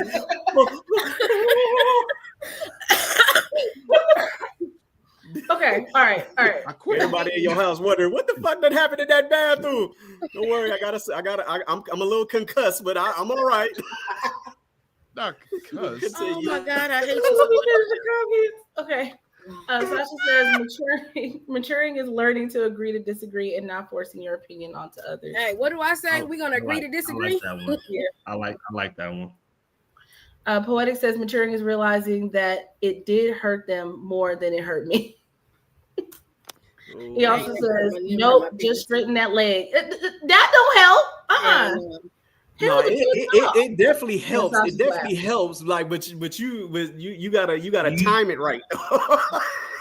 But You even gotta more than time that, it like, right. you're not gonna be able to keep on in like in mid stroke and straighten your leg and not like have a Charlie horse. Bro. You be hold up. No, you stay. Your you rhythm, stay right your there, rhythm baby. will be Hold on. thrown off for sure. Your Okay. rhythm ain't gonna be the same. Heather. Hold that. Hold. When you get to this last one that he wrote, don't read shit else so we can get to us because he gonna keep writing. I know. Poetic says maturing is realizing that peeing don't always stop when the mainstream stop. Good point. That's a guy thing, I guess. Yeah, that's definitely a guy thing. And I'll stop it right there. If anything else come in, we go read it later. Maturing is realizing that Diamond's dad from Players Club is toxic for kicking her out pregnant because she didn't want to go to the college that he wanted her to go to. No, maturing is realizing that what's her name with the blonde hair? Ronnie. Ronnie dropped off what's his name to Diamond House. Mm-hmm. Ooh, I know you ain't talking about Stanley. Yep. This not Oh. Stanley. Myron. Stanley. Oh, Myron. Myron. I'm Then, sorry. we That Ronnie dropped off Myron at her house. Oh, you gotta elaborate this one. I gotta hear this. She said, "I know where she stay at." They sit in the car. She drive him over there. He gets out the car and go back and watch. But the crazy part is the fact that he didn't need to. But what's even more maturing is realizing is that even though she dropped him off, technically she didn't have to because he said it. I always make sure you get home safe. But I thought that was because she always told him. What I'm saying is maturing is that Ronnie is the one that dropped him off to the house this time, though. This time, yeah. I did not know that. Go back and watch. I gotta watch that. No, and this is You also didn't see it when she pulled off. No, then you I saw saw Ronnie in her Trix in the car? car with her. I didn't see Myron. He probably was sitting there. I'm gonna go find a clip and I'm gonna send it to you. Please do. Maturing is also realizing that Dollar Bill knew everything that was going on at that club, but the reason he turned the cheek because he was smashing Tricks. And Trix also, was he his was woman. probably That's not- getting money. That's not maturing. That's just paying attention. Fuck it, to We ain't. all knew that he was smashing Tricks. Yeah, and we all knew that we knew what was going on in that club. Like we He knew had Dollar Bill fucking turned cameras. we do Dollar Bill turned a blind eye to a lot of things in that club. Because of Tricks and Ronnie. No, I don't think it was just because he was fucking Tricks. I think it's because they was giving him money on. They probably was giving him money on the side to continue doing that prostitution shit through it. Because the fact But that not when only she that, he showed was up to the paying the cops- fucking cops. yeah, because he said he's I always talked to paranoid. Dollar. He's always on He's high. going through Dollar. He's always paranoid about who's out there. Like he knew, like then what they was after him. They knew, like he knew everything. And maturing and also realizing that Ebony and Lance was messing around way before they got caught. Oh hell yeah, That's fact. that's facts. That was a given. That's big facts. And also Again, that Reggie should have been arrested with Junior and Ronnie for Ebony's essay. That's definitely true. Because You said who where you should've think Yeah, He's the reason No, why. They low key set it up. they did. Clyde didn't. Clyde had left. Well, no, you know what? Now They that I did. sit up here and think about it, Clyde had something to He do took with it old boy too. out. He took old boy to the whatchamacallit on purpose. Clyde should have He made Ronnie. Who played? Well, Ronnie. He took Ronnie to get the weed or something out the car, right? They went outside to go smoke. Yes, Okay. they went outside to go smoke. and Clyde was the one who set it up. We talking about Ice Ice Cube and Ice Cube. You talking about Ice Cube's character? Wait, hold on. Who played Ice Cube Yeah. character and what's this boy's name? Alex Thomas. Alex Thomas. Yes, Yeah, they should both have been got arrested. They should have been arrested for Ebony's essay as well. Yeah. Oh my bad. Clyde was Alex Thomas. What was Ice Cube's name in the movie? I Reggie. forgot. Reggie. Okay, Reggie. there you go. Yeah, so Reggie should have definitely been in jail as well for even doing that shit because that was not okay. Yeah, that was low key fucked up. Not even low key, just fucked up. Period. That was It was grimy, completely fucked up. grimy, dirty work. Okay. I'm still trying to figure out how many motherfuckers did everybody get out the club before they blew that bitch up. Yeah, The ones that matter did. yeah. Yeah. Everybody The else is dead. It's the ones that matter. Everybody else got But yeah, shot up. I mean, because St. Louis said it. If anybody here that don't want to get murdered, get the phone. You know And what? Dollar They Bill got ran the out hell the back. out. Dollar Bill ran through the back and got caught, put in the trunk. There you go. We don't know. Also- We don't know. Maturing is realizing that St. Louis, when he initially pulled up, or when he sent the other dude for him, he actually just wanted a payment of $10,000, and Dollar Bill couldn't even pay that. Yeah, Dollar Bill was broke. He borrowed 60, but all he wanted was 10,000, and this motherfucker still didn't want to pay it. Dollar Bill was broke. Like that, Which that tells club me, was. but that tells me that he knows everything that happens in this club. Like that's why, Mhm. like when you said that comment earlier, I was like, he knows everything is more than just him just smashing. What's her name? Tricks and Ronnie. Tricks. Like he knows everything that's going on. Yeah. I mean, that also has a lot to do with Little Man too, coming in and telling him everything. Talk that Hey, shit. I think He would personally, have known Luke was there. he's the reason why Dollar Bill got caught up because he got tired of getting fucked up for Dollar Bill. That's true. If No, you think no, about it, he Bill- kept getting fucked up because of Dollar Bill. Actually, Yeah. no, it was Dollar Bill's own fault because that nigga never came outside to cuss Peters and Freeman out. They would have never saw his ass. Because remember, they was like, and there's Dollar Bill. Yeah, that's a good point. He would have still been trying. They probably would have. They build probably would have still been guessing if he was in there or not. They were like, all right, that nigga there, we going in. About to fuck this whole shit up. So basically, Dollar Bill was his own downfall. Mm-hmm. Actually, yeah.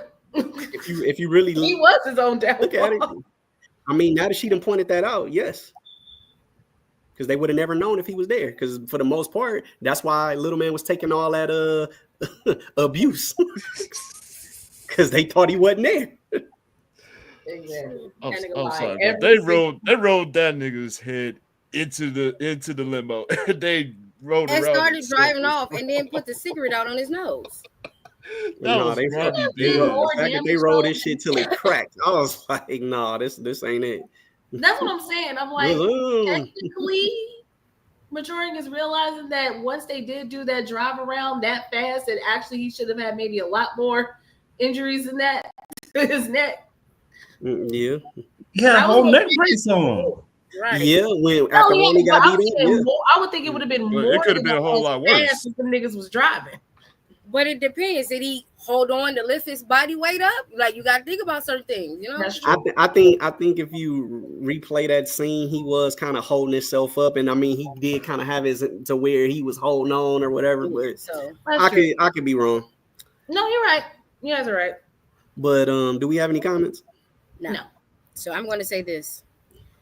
Maturing is realizing you will smile in public, cry in silence because vulnerability feels unsafe in a world that says get over it.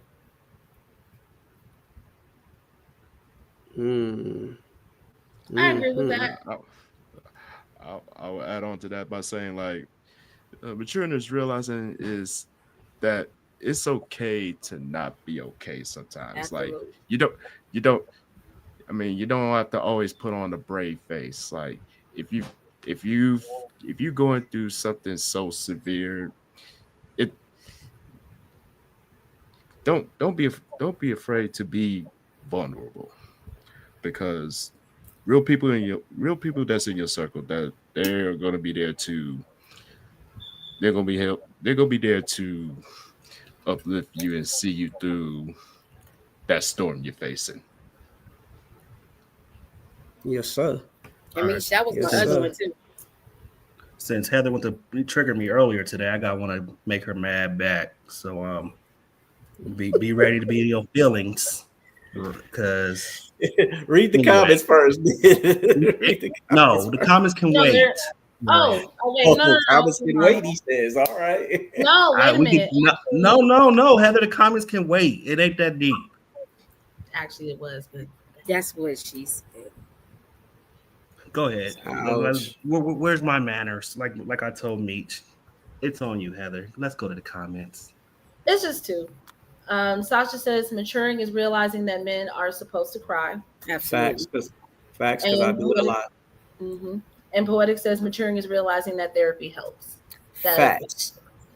Facts. Talk that shit. Not the nerd to call Jody a pussy, but you cry a lot. That's Heather, dude. Oh, hey, Gerald. I didn't call nobody a pussy. He ain't talking to me, but Oh, I said he called him a punk. He called him a punk. he did call him a punk. But All right. please, So- Aaron. Heather B. Maturing is realizing that love in basketball is one of the greatest love stories ever I told. fucking knew Let's it. I get told it. you was Let's gonna get say it. some bullshit Let's about get it. that. Let's Oh, get I knew it. All right. No, say it again. Say it again. Because I knew it was gonna be some bullshit about fucking love and basketball. I said maturing is realizing that love in basketball is one of the greatest love stories told. Yeah. Fuck that shit. Fuck that shit. Fuck Okay. that shit. Lost my fucking number. I did lose it. Fuck that shit. Tell him why. So now we Tell him- so now we even, right? Now we even. No, we're even. We're definitely even. But you I hope have to you tell know them the why notes. this statement is untrue. It is not one of the greatest motherfucking love stories. That is some motherfucking bullshit. That nigga was a. You still not explaining why. Get past that bullshit and explain why. Inquiring trying to minds say want to something. know. She was trying to. You cut her off. No, get past that. It's not. Just tell us why. I was literally about to go into it and then you cut me off. She was going into it. Okay. So my thing is this. Again, it feels like this motherfucker, even though they got into their relationship or whatever during college, the way that he handled that motherfucking situation was bullshit. Because at the end of the day, you basically were asking for I get you being vulnerable in the situation, but you make it seem like she wasn't there. She was right there with you, listening to you. She just had to leave early because if she didn't, she wouldn't have been able to play. So you wanted her to sit here and sacrifice her not being able to play to be there with you the whole fucking time. And they made it seem like she wasn't there at all. Then you sit here and you don't even break up with her. You sit here, you have these fucking feelings. Instead of you sitting here talking to her, you sit here, you go to a party, you sit here and get drunk, and then you start flirting with another bitch, and you take that bitch out on a date. I took the bitch to Burger King. I think he's gonna say that. I don't give a damn if it was the Burger King or not. That is fucked up. Hey, Gerald, that's when extra cheese used to cost though back then. So Gerald, I'm do gonna need that. you to say the line, Gerald. what line is that? The one I keep you dripped in Gucci and what else did he say? What did Dad Oh, say? no. He's like, it's gonna lead to a front office position, but don't worry, we got just enough savings to keep your fine ass in Gucci and gold. And mentioning his daddy, I find it real interesting that you were super duper pissed off. Hey, where you at, bro? He did to your mama. And you know he was turning out like him. Keep your goddamn voice down, Heather. Fuck that shit. We have way better love stories than that. God damn it. Okay, so real quick, her showing up with the college nigga to prom. No, never mind. You got it. You won. That part. Please finish that. Please finish that. I gotta hear that. Have anything to do with the relationship because they were still friends. That was still weird. I still don't care for that either. But the relationship on the sister on a high pedestal, like this was the best thing ever. Thank you, Professor. No, I'm like, how you when the sister set her up with that dude with Boris Kojo's character? The sister set her up. Yeah, the sister set her up. The sister set her up, but it's just as weird on the sister's part. Let me take that back. Back 90s culture allowed that type of stuff to happen. So at the end of the day, but let's think about it. We don't know the age difference. Because if she's going to prom, that's 12th grade. So she's about 17, maybe going on 18. He's in college. He could be like 18 or 19. We really don't know. I forgot because so it looks weird because yes, it's college and high school, but if there's an age difference of like a year or two, kind of, it's not that bad. But at the same time, I get it. But I'm just saying, you gotta blame that on the sister. I wouldn't let my god kids do that. And then you gotta blame the parents because the parents allowed the shit to happen. I mean, because again, that was the culture back then. Like, it wasn't as big as what it is now. I guess you could say, or it was looked upon differently at that time. And then also going into, well, let's just go away from the relationship itself. Her mother, the way that her mother treated her because of the things that she loved, I felt like that was just absolutely messed up. It's like because she didn't fall in line with wanting to, be pretty or wanting to be, this type of aesthetic of a woman. It's like her mom just kind of disregarded her and didn't care for her hobbies, didn't care for anything that she was doing. And I feel like that was super duper fucked up. But at the same time, it was kind of messed up for Monica to be looking down upon her mom because she was in that position of being, the caregiver, the mother, and things like that. So it was just a bad communication between the two. You have great points, by the way. Let me just say that all your points are fabulous. what that got to do with it being one of the greatest love stories Sorry, ever? but that's why I said aside from that, I wanted to say that, okay? Because we're talking about the movie itself. Before we go to the comments, I got one thing else to say about it. We got just enough saviors to keep your fine ass in Gucci and gold. That's all I wanted to say today. Go ahead. That was good. Damn you. All right. Poetic says, for any baller, it is one of the greatest. Thank you. On top of that, is Crenshaw High School, USC. Like, come on, start that shit.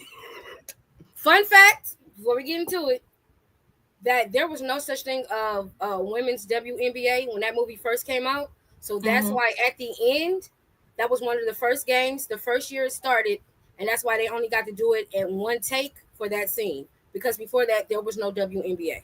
I'll give it that, yeah. Just FYI. Poetic says, maturing is realizing that losing your best eater. Aaron, what year did Love and Basketball come out? No. Love and Basketball came out the same. So she was telling the story. Sanaa Lathan. That's how I know, because she told the story that there wasn't no WNBA and they was going to make it like she was the first girl in the NBA. But then the WNBA came out and she was able to do that part. Last scene. Okay. Yeah, at the end. That's actually really dope. Makes sense. Yeah. But yeah, Poetic says maturing is realizing that losing your best eater / head doctor is stressful. Is it really? I'm just asking. Sasha says, double A, look at what you started. I guess she's talking about me. I'm sorry, Sasha. Okay. I just saw this. But I want to see your thoughts. Maturing. Wait. You got one more comment before you do that. Oh, one more comment? Hold on. Oh, Poetic says, I think the Wood was a better story. For sure it was. Yeah, but they're too different though. Yeah, that's more of a coming of age. You got a group of guys, boys coming together versus this. Yeah, I mean, that's way different. Versus a love story that's happening from childhood to, Exactly. Although what's interesting, you watched me him mentioning the Wood though, is that Sanaa and Omar was also in that movie, so as love interest. They were dating in real life. It was the greatest love story ever. Because after they said cut, they went home together. I'm just playing. Go ahead. No, actually, that's true. Actually, no, I know it's true, but it didn't make who gives a shit though? That's the thing. But go ahead. Go do your thing.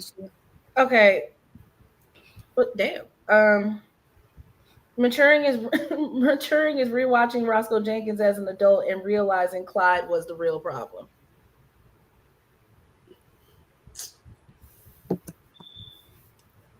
Let me mute my mic. I might say something.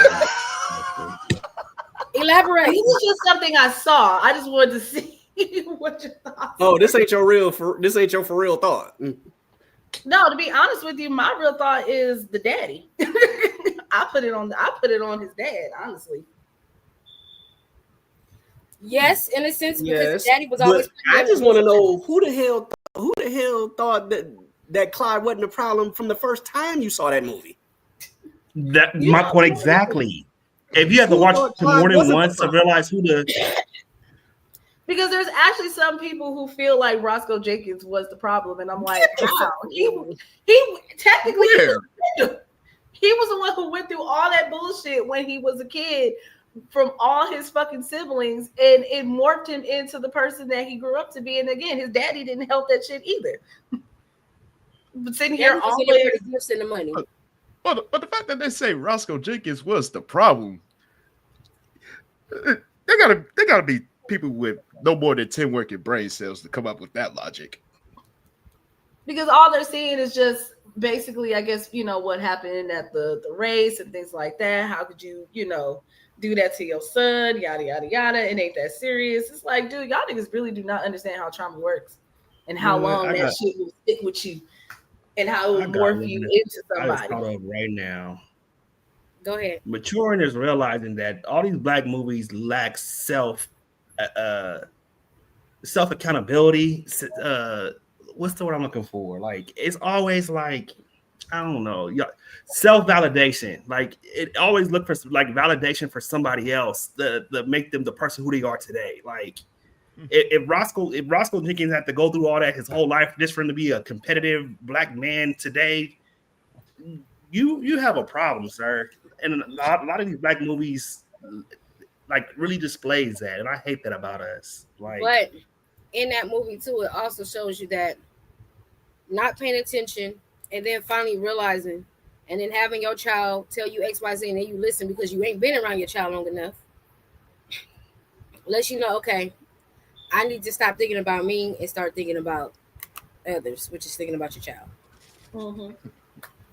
And honestly, what you just, yeah. And Aaron, what you just said, it just made me think of something. Maturing is realizing that struggling is not a rite of passage. not at all. It's not. I get tired, like that thought. I really get tired of. Like I get tired of like certain parents in here saying, "Oh, because I struggle, they gonna learn how to struggle too." That should not be a rite of passage for your child just because you went through that. If anything, because you went through that, you want to, yes, instill some sort of morality and teaching into your child, but that doesn't mean you have to purposely do shit so they can learn how to struggle. Like that's kind of fucked up. And everybody goes through that. You always hear the same story of just like, well, I struggled when I went through kids, so it shouldn't be no issue for my child to go through the same thing because I did it. But did you go had to? The thing is, there's a difference between struggling. There's a difference between struggling and teaching your kids that there's a difference between a want and a need. Exactly. And not to mention that the world is not going to be given to you. No, and so because we're at a better, because we're at an upper echelon, doesn't mean that the world is going to be given to you. You have to earn. You have to be able to go out and do for yourself. Now, I'm not saying I'm about to make you do every single thing, but everything is not going to be handed to you either. And that's why there's a difference between that. Say again, what you about to say? If you watch your dad struggle for 30 years in the business, you mean to tell me you don't go ahead and fall and make the same mistakes your daddy made over the years? Like you ain't gonna take nothing that you learn from your pops? But see, that's the point. I'm learning what not to do, and I'm learning what not to do in order to succeed. You shouldn't have to start where he started at. You should again like maturing is realizing it didn't take 3 barbershop movies to realize Ice Cube's the worst barbershop owner there is.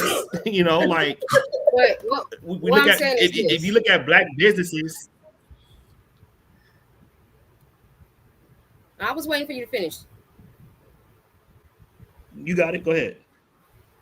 So what I was trying to say earlier was what I appreciate is from what Jay said, when you have all these actors and actresses who have all this money, but they don't just give their kids money. They teach them the value of money. And just because I have money does not mean you have money. Mm-hmm. And that's the difference, because a lot of these kids are so entitled to feel like their money is your money, or whatever the case may be. But at the end of the day, and in a lot of the, I'm sorry, Professor, but nepotism comes play in a lot of the working atmosphere. Like I know people who can't even do like you, Aaron, like the job that you do. It can be a person who just got put on because his auntie works at the county building or something like that. And they cool with the bosses or whatever, but he don't even know the first thing about what you do at your job. That's what I mean by things shouldn't be given to you. You have to earn them. And like the professor was saying earlier, a lot of these actors, a lot of these athletes, they believe, the kids believe that, oh, because my dad is such and such, I'm able to bypass a lot of quote unquote the struggle in order to get to where my dad is playing or acting, and I can bypass the people who's been working and honing their craft and they just bypass the shit, and they might even be nowhere near as better. And it's shame to say it, but you already know where I'm going with this when it comes to certain athletes. Hey, and both of them gonna retire at the same time. But at the end of the day, like if you take it off the athletes or take it off the rich people per se, and let's just put it like you and me, like our pops are not rich. You know, at the end of the day, it doesn't take you to be a rocket scientist to figure out that I want to do better than what my pops did. I saw some of my pops' shortcomings. Did my pops have a great life? Yes, he made it to this long in his life now. He raised successful kids. All y'all still alive. None of y'all is in jail, to my knowledge. So at the end of the day, your pops did what he did to make sure that he took care of you and your brothers and sisters. At the end of the day, was he a millionaire? Probably by no stretch. At the end of the day, he made sure that it was time to go back to school when it's Christmas, when it birthdays. He made sure he did everything he could to make sure that you guys at least was taken care of to his degree of what he could have. And that's why I said teaching your kid to understand the difference between a want and a need, whether you have money or not, it's one of the biggest things you can ever do.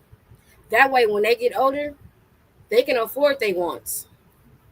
Mm-hmm. And they know whether they gotta do what they gotta do for their wants. You gotta teach them that you gotta work for your stuff. You know exactly. Everything is not gonna be given to you.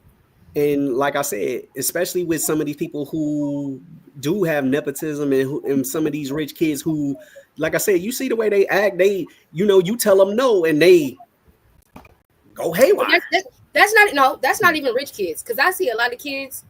It's regular kids that are so used to their parents giving them whatever. But I was talking about I was going a little deeper. Deeper. So because Aaron said to take it back to just regular. So I'm going back to that. Okay.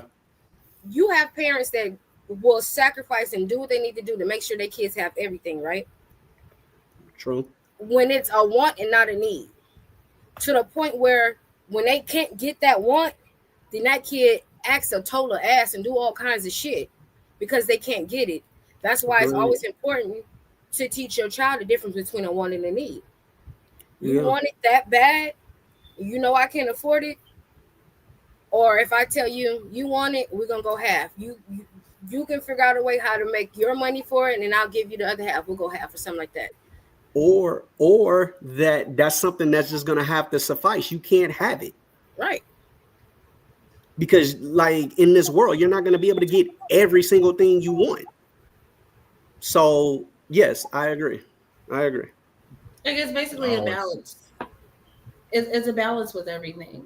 But then you'll also have those situations where you'll have other parents or other people like telling you what you should do with your kid and how you should go about giving them things, because again, they went through a struggle. So if they see you, let's just say you have a child and they get all good grades on their report card, and you have an agreement that you would give them, something, whether if it's a car, whether if it's, whatever the case may be.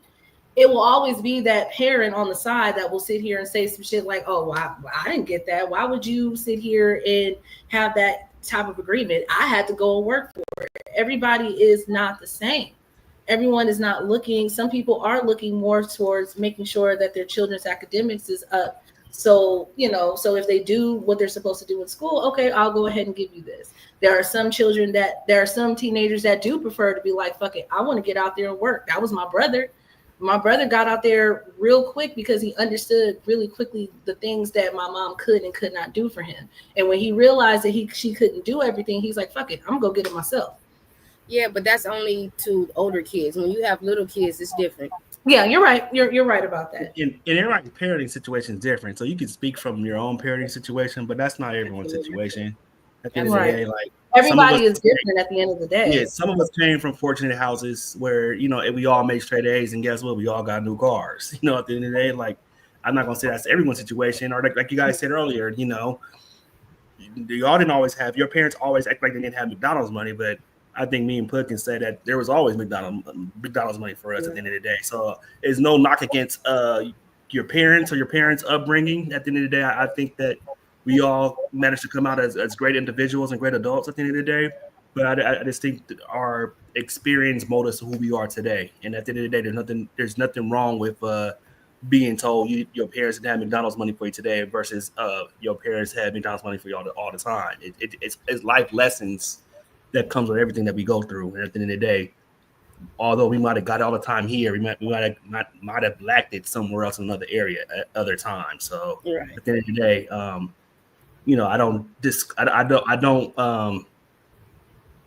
I don't dispel or I don't not acknowledge y'all's experiences who didn't have the best experience. I know people who grew up with no cable, but can definitely tell me every cable show that came out during the time. So, at the end of the day, people's struggles molds their character of who they are today. People's fortunes can mold people's characters of what they are today, for good or for bad. So, right. And just FYI, my mom did have McDonald's money. I just wanted to. Oh, no, she did. But what he's saying, and there's nothing wrong with that. No, I know. I just wanted to say that. No. You said it earlier. Maturing was realizing that even though your mom said she didn't have it, she really did have it. So I do know what you're saying. And I know Gerald. He probably gonna say, well, my dad said he didn't have it. He probably really didn't have it. So my dad had it. Like I said, my dad had it. He just wasn't spending it. He was. My pops was one of them people. Shit, I got hamburger meat at home type dude. So and that's the real McDonald's right there. Exactly. No loss told. Can I do one more before we end the show? Let's go to Yes. go to comments real quick. After we go to the comments. Okay. Well, look, Meech, did you want to do one, Meech? I'll do one. It's vague though. But Let's go to the comments real quick, y'all. Yeah, I know we gonna do that, but I'm just saying, Meech can get his out and Put can get her shit out. Alrighty. Poetic says therapy is real. He also says seeing doesn't mean that you're learning. That is facts. Poetic says I pay my kids for their grades. That's their job. I also pay my kids for sport achievements because it is also a job. And he also says my mom had McDonald's money on special day. Talk that shit. Hey, I don't knock it. I respect it. hey, Talk that shit. ain't nothing wrong with that. Go ahead, Meech, get your shit off, bro. Well, I would say from my personal experience, like I realized that I was mature enough to realize that your weakness can also be your greatest strength in disguise. I mean, people may look at weaknesses as a clutch, but if you can find ways to turn your greatest weakness into the greatest strength you ever have, then you can be a force to be reckoned with, and that's 100. Talk that shit, boy. We gotta stop labeling things our weaknesses, our challenge, our things that challenge us to be our dischallenges. Because at the end of the day, you only handicap yourself. At the end of the day, if you don't sit here and say a basketball player, if you right-handed, he can't go left-handed, then just work on going left-handed. If you play football, do positional drills or do great feet work, and that will improve who you are as an athlete.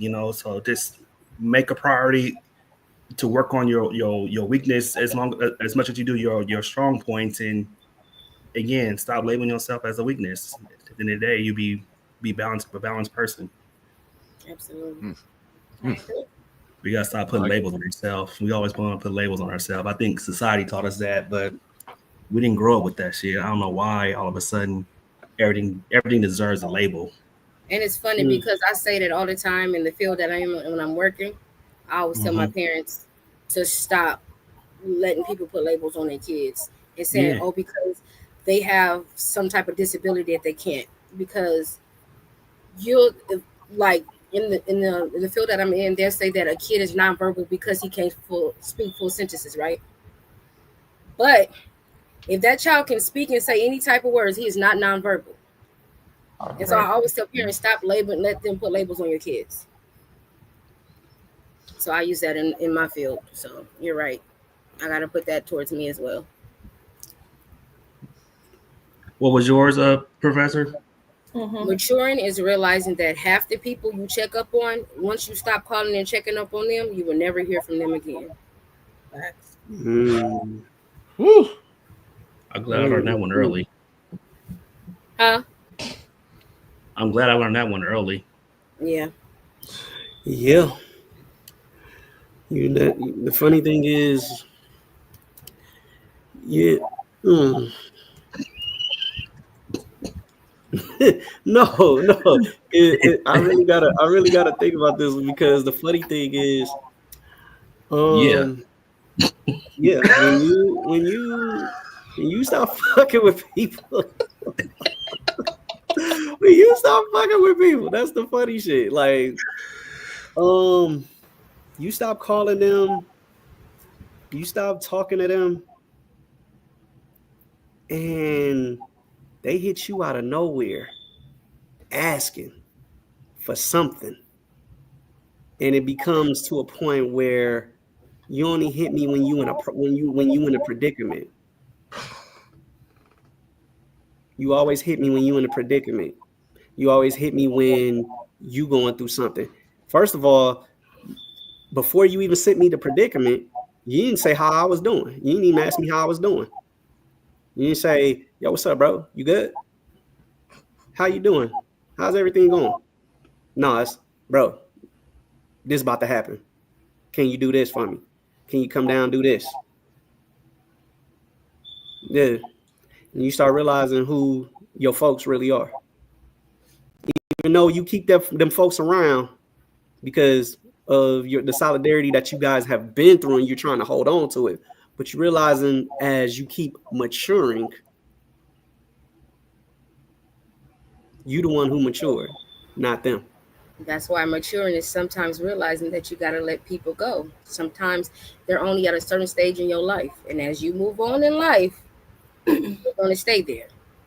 Maturing and realizing everybody has their season. Period. Yeah. Yeah, it goes back to what I stated earlier. Like the energy you give people is not always reciprocated. Not at At all. all. As That's much what I as you said. want to be friends with some people, again, you want to have that connection. You're just not on the same plane as you used to be. And that's okay. Because sometimes in certain situations, because you can be friends with people for like 10 years, 15 years, and it happens. Things do change. And it's okay. Like Put said, it's okay to let those things go, especially when you're moving forward. And it goes to the old saying, like, if you're not able to grow with me, then life is not gonna stop for me. Like I'm gonna continue to elevate while you stay where you're at. I mean, if you're not able to grow, then that's on you. Because me, I'm gonna elevate no matter what. Talk your shit. And we're going to leave on that note. And with that being said, do we have any comments? Actually, yeah.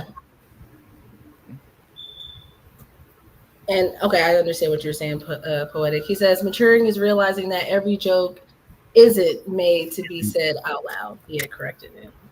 You should know. That is facts.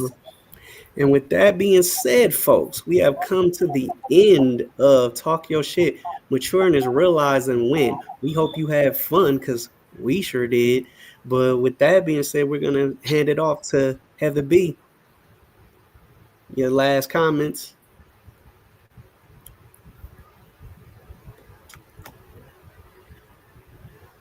I'm sorry, it's a whole lot of activity that's going on my street. So I just wanted to make sure that those alarms were done. Thank you so much for everybody who tuned in, everyone who commented, everyone who tuned in, either if it was from Facebook or it was from YouTube. We truly do appreciate it. Definitely, once again, once we do have a show when we are going to have people as viewerships, we will definitely let you guys know. Most definitely. We have that show. Also, just make sure that you do follow all of the social medias. You are following TikTok, YouTube, Facebook, and Instagram for any clips from the previous shows, as well as any upcoming shows and flyers and things of that nature.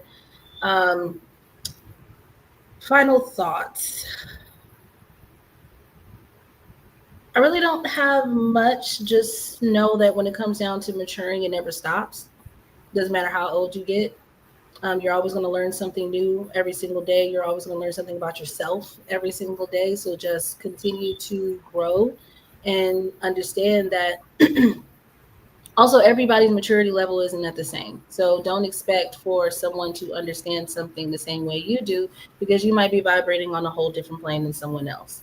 So understand also with maturing that you are maturing just as well as the other person is maturing. So to have patience with people as well. And that's all I have to say. Double A.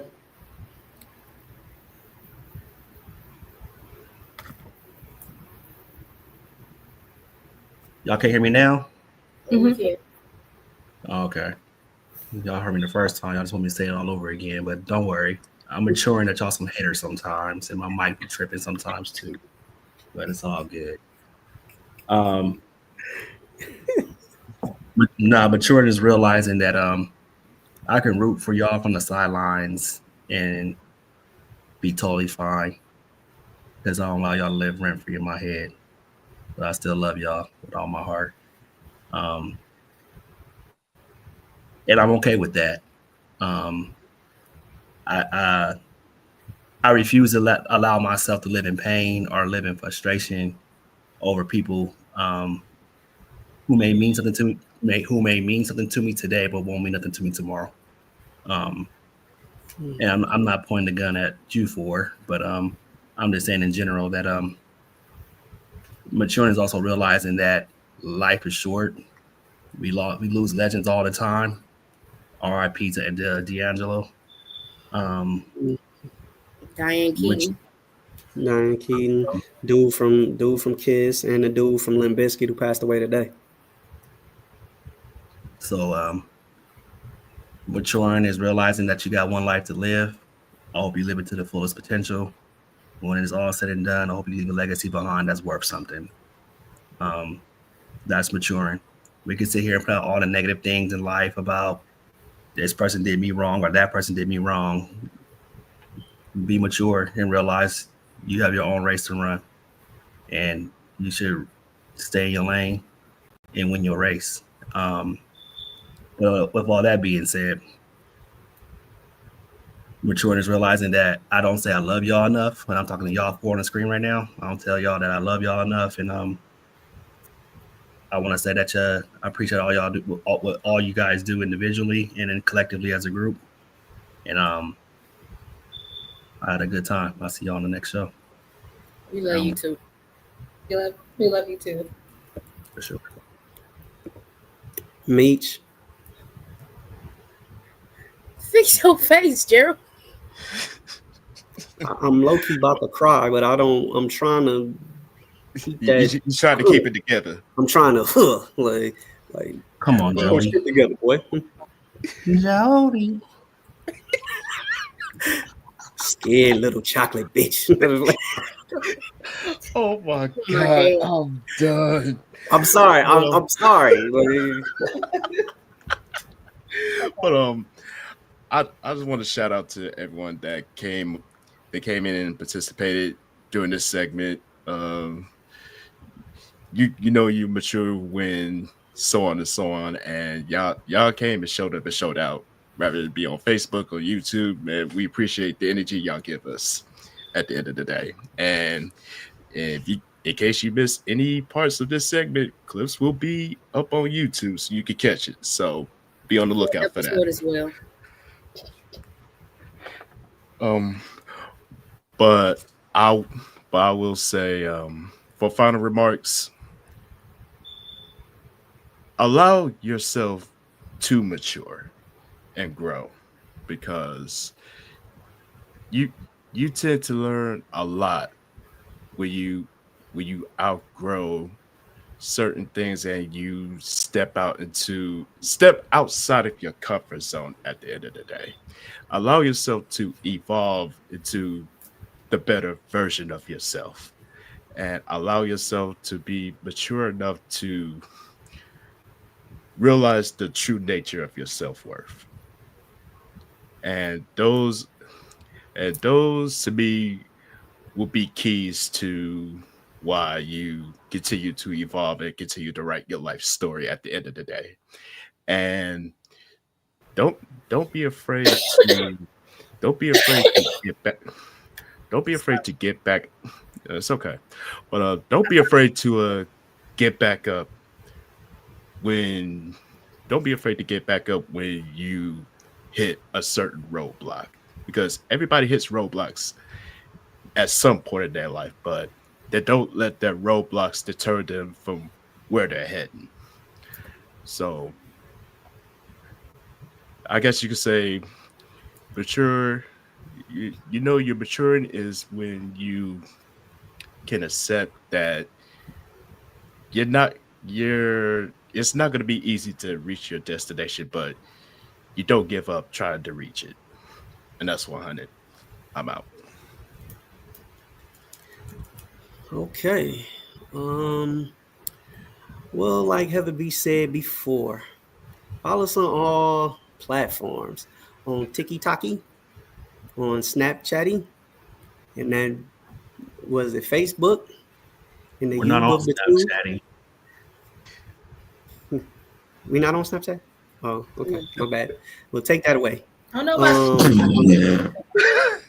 Oh my god. On the Facebook.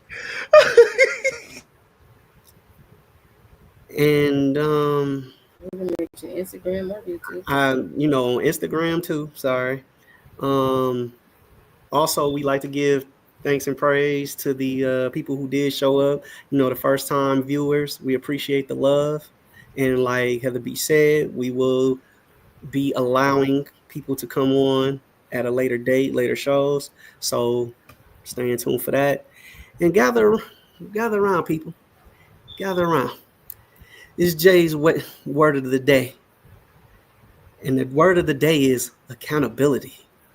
Yes, accountability. That wasn't your word. I didn't say it was my word. I said it's the word of the day, is what I said. Still wasn't the word of the day. Yes, So it is. I had innuendo in here for nothing. Now I got to take this accountability. Yes, sir. But All right. accountability, Give me people. 10 I've seen people lose great relationships, great friendships, just lose good people in their life because they didn't want to take accountability for the stuff that they done in those relationships and friendships. If maturing is realizing that we all make mistakes, maturing is realizing that we all do wrong at some point in time in life. And it's not always, you're not always have to pick and fight and pick and choose on you were wrong, that was wrong. That person may have did wrong, but you may have also done wrong too. So learn to take accountability sometimes. And if that person can't accept your accountability, then it could be a bad thing, could not be. But accept accountability sometimes. And with that, the baton is hand off. Maturing is realizing that it's not always about you. Maturing is also realizing that your worth isn't for everyone to see. It's your responsibility to know it, to grow it, and protect it. And if they can't see it, it wasn't meant for them to see. And that's just it. And I'm leaving it at that. Live life, love, and laugh, y'all. And with that being said, folks, we are out of here. This has been Talk Your Shit. We love y'all. So Can you go to the comments real quick, Gerald? Okay. Sorry, we just have one more. Sasha said, "Oh, this was a beautiful ending." Thank you, Thank Sasha. you, Boo. Thanks, Sash. Appreciate you. And with that being said, thank you. Back to regular schedule programming. Take care of yourselves and each other. We love y'all. Bye, y'all.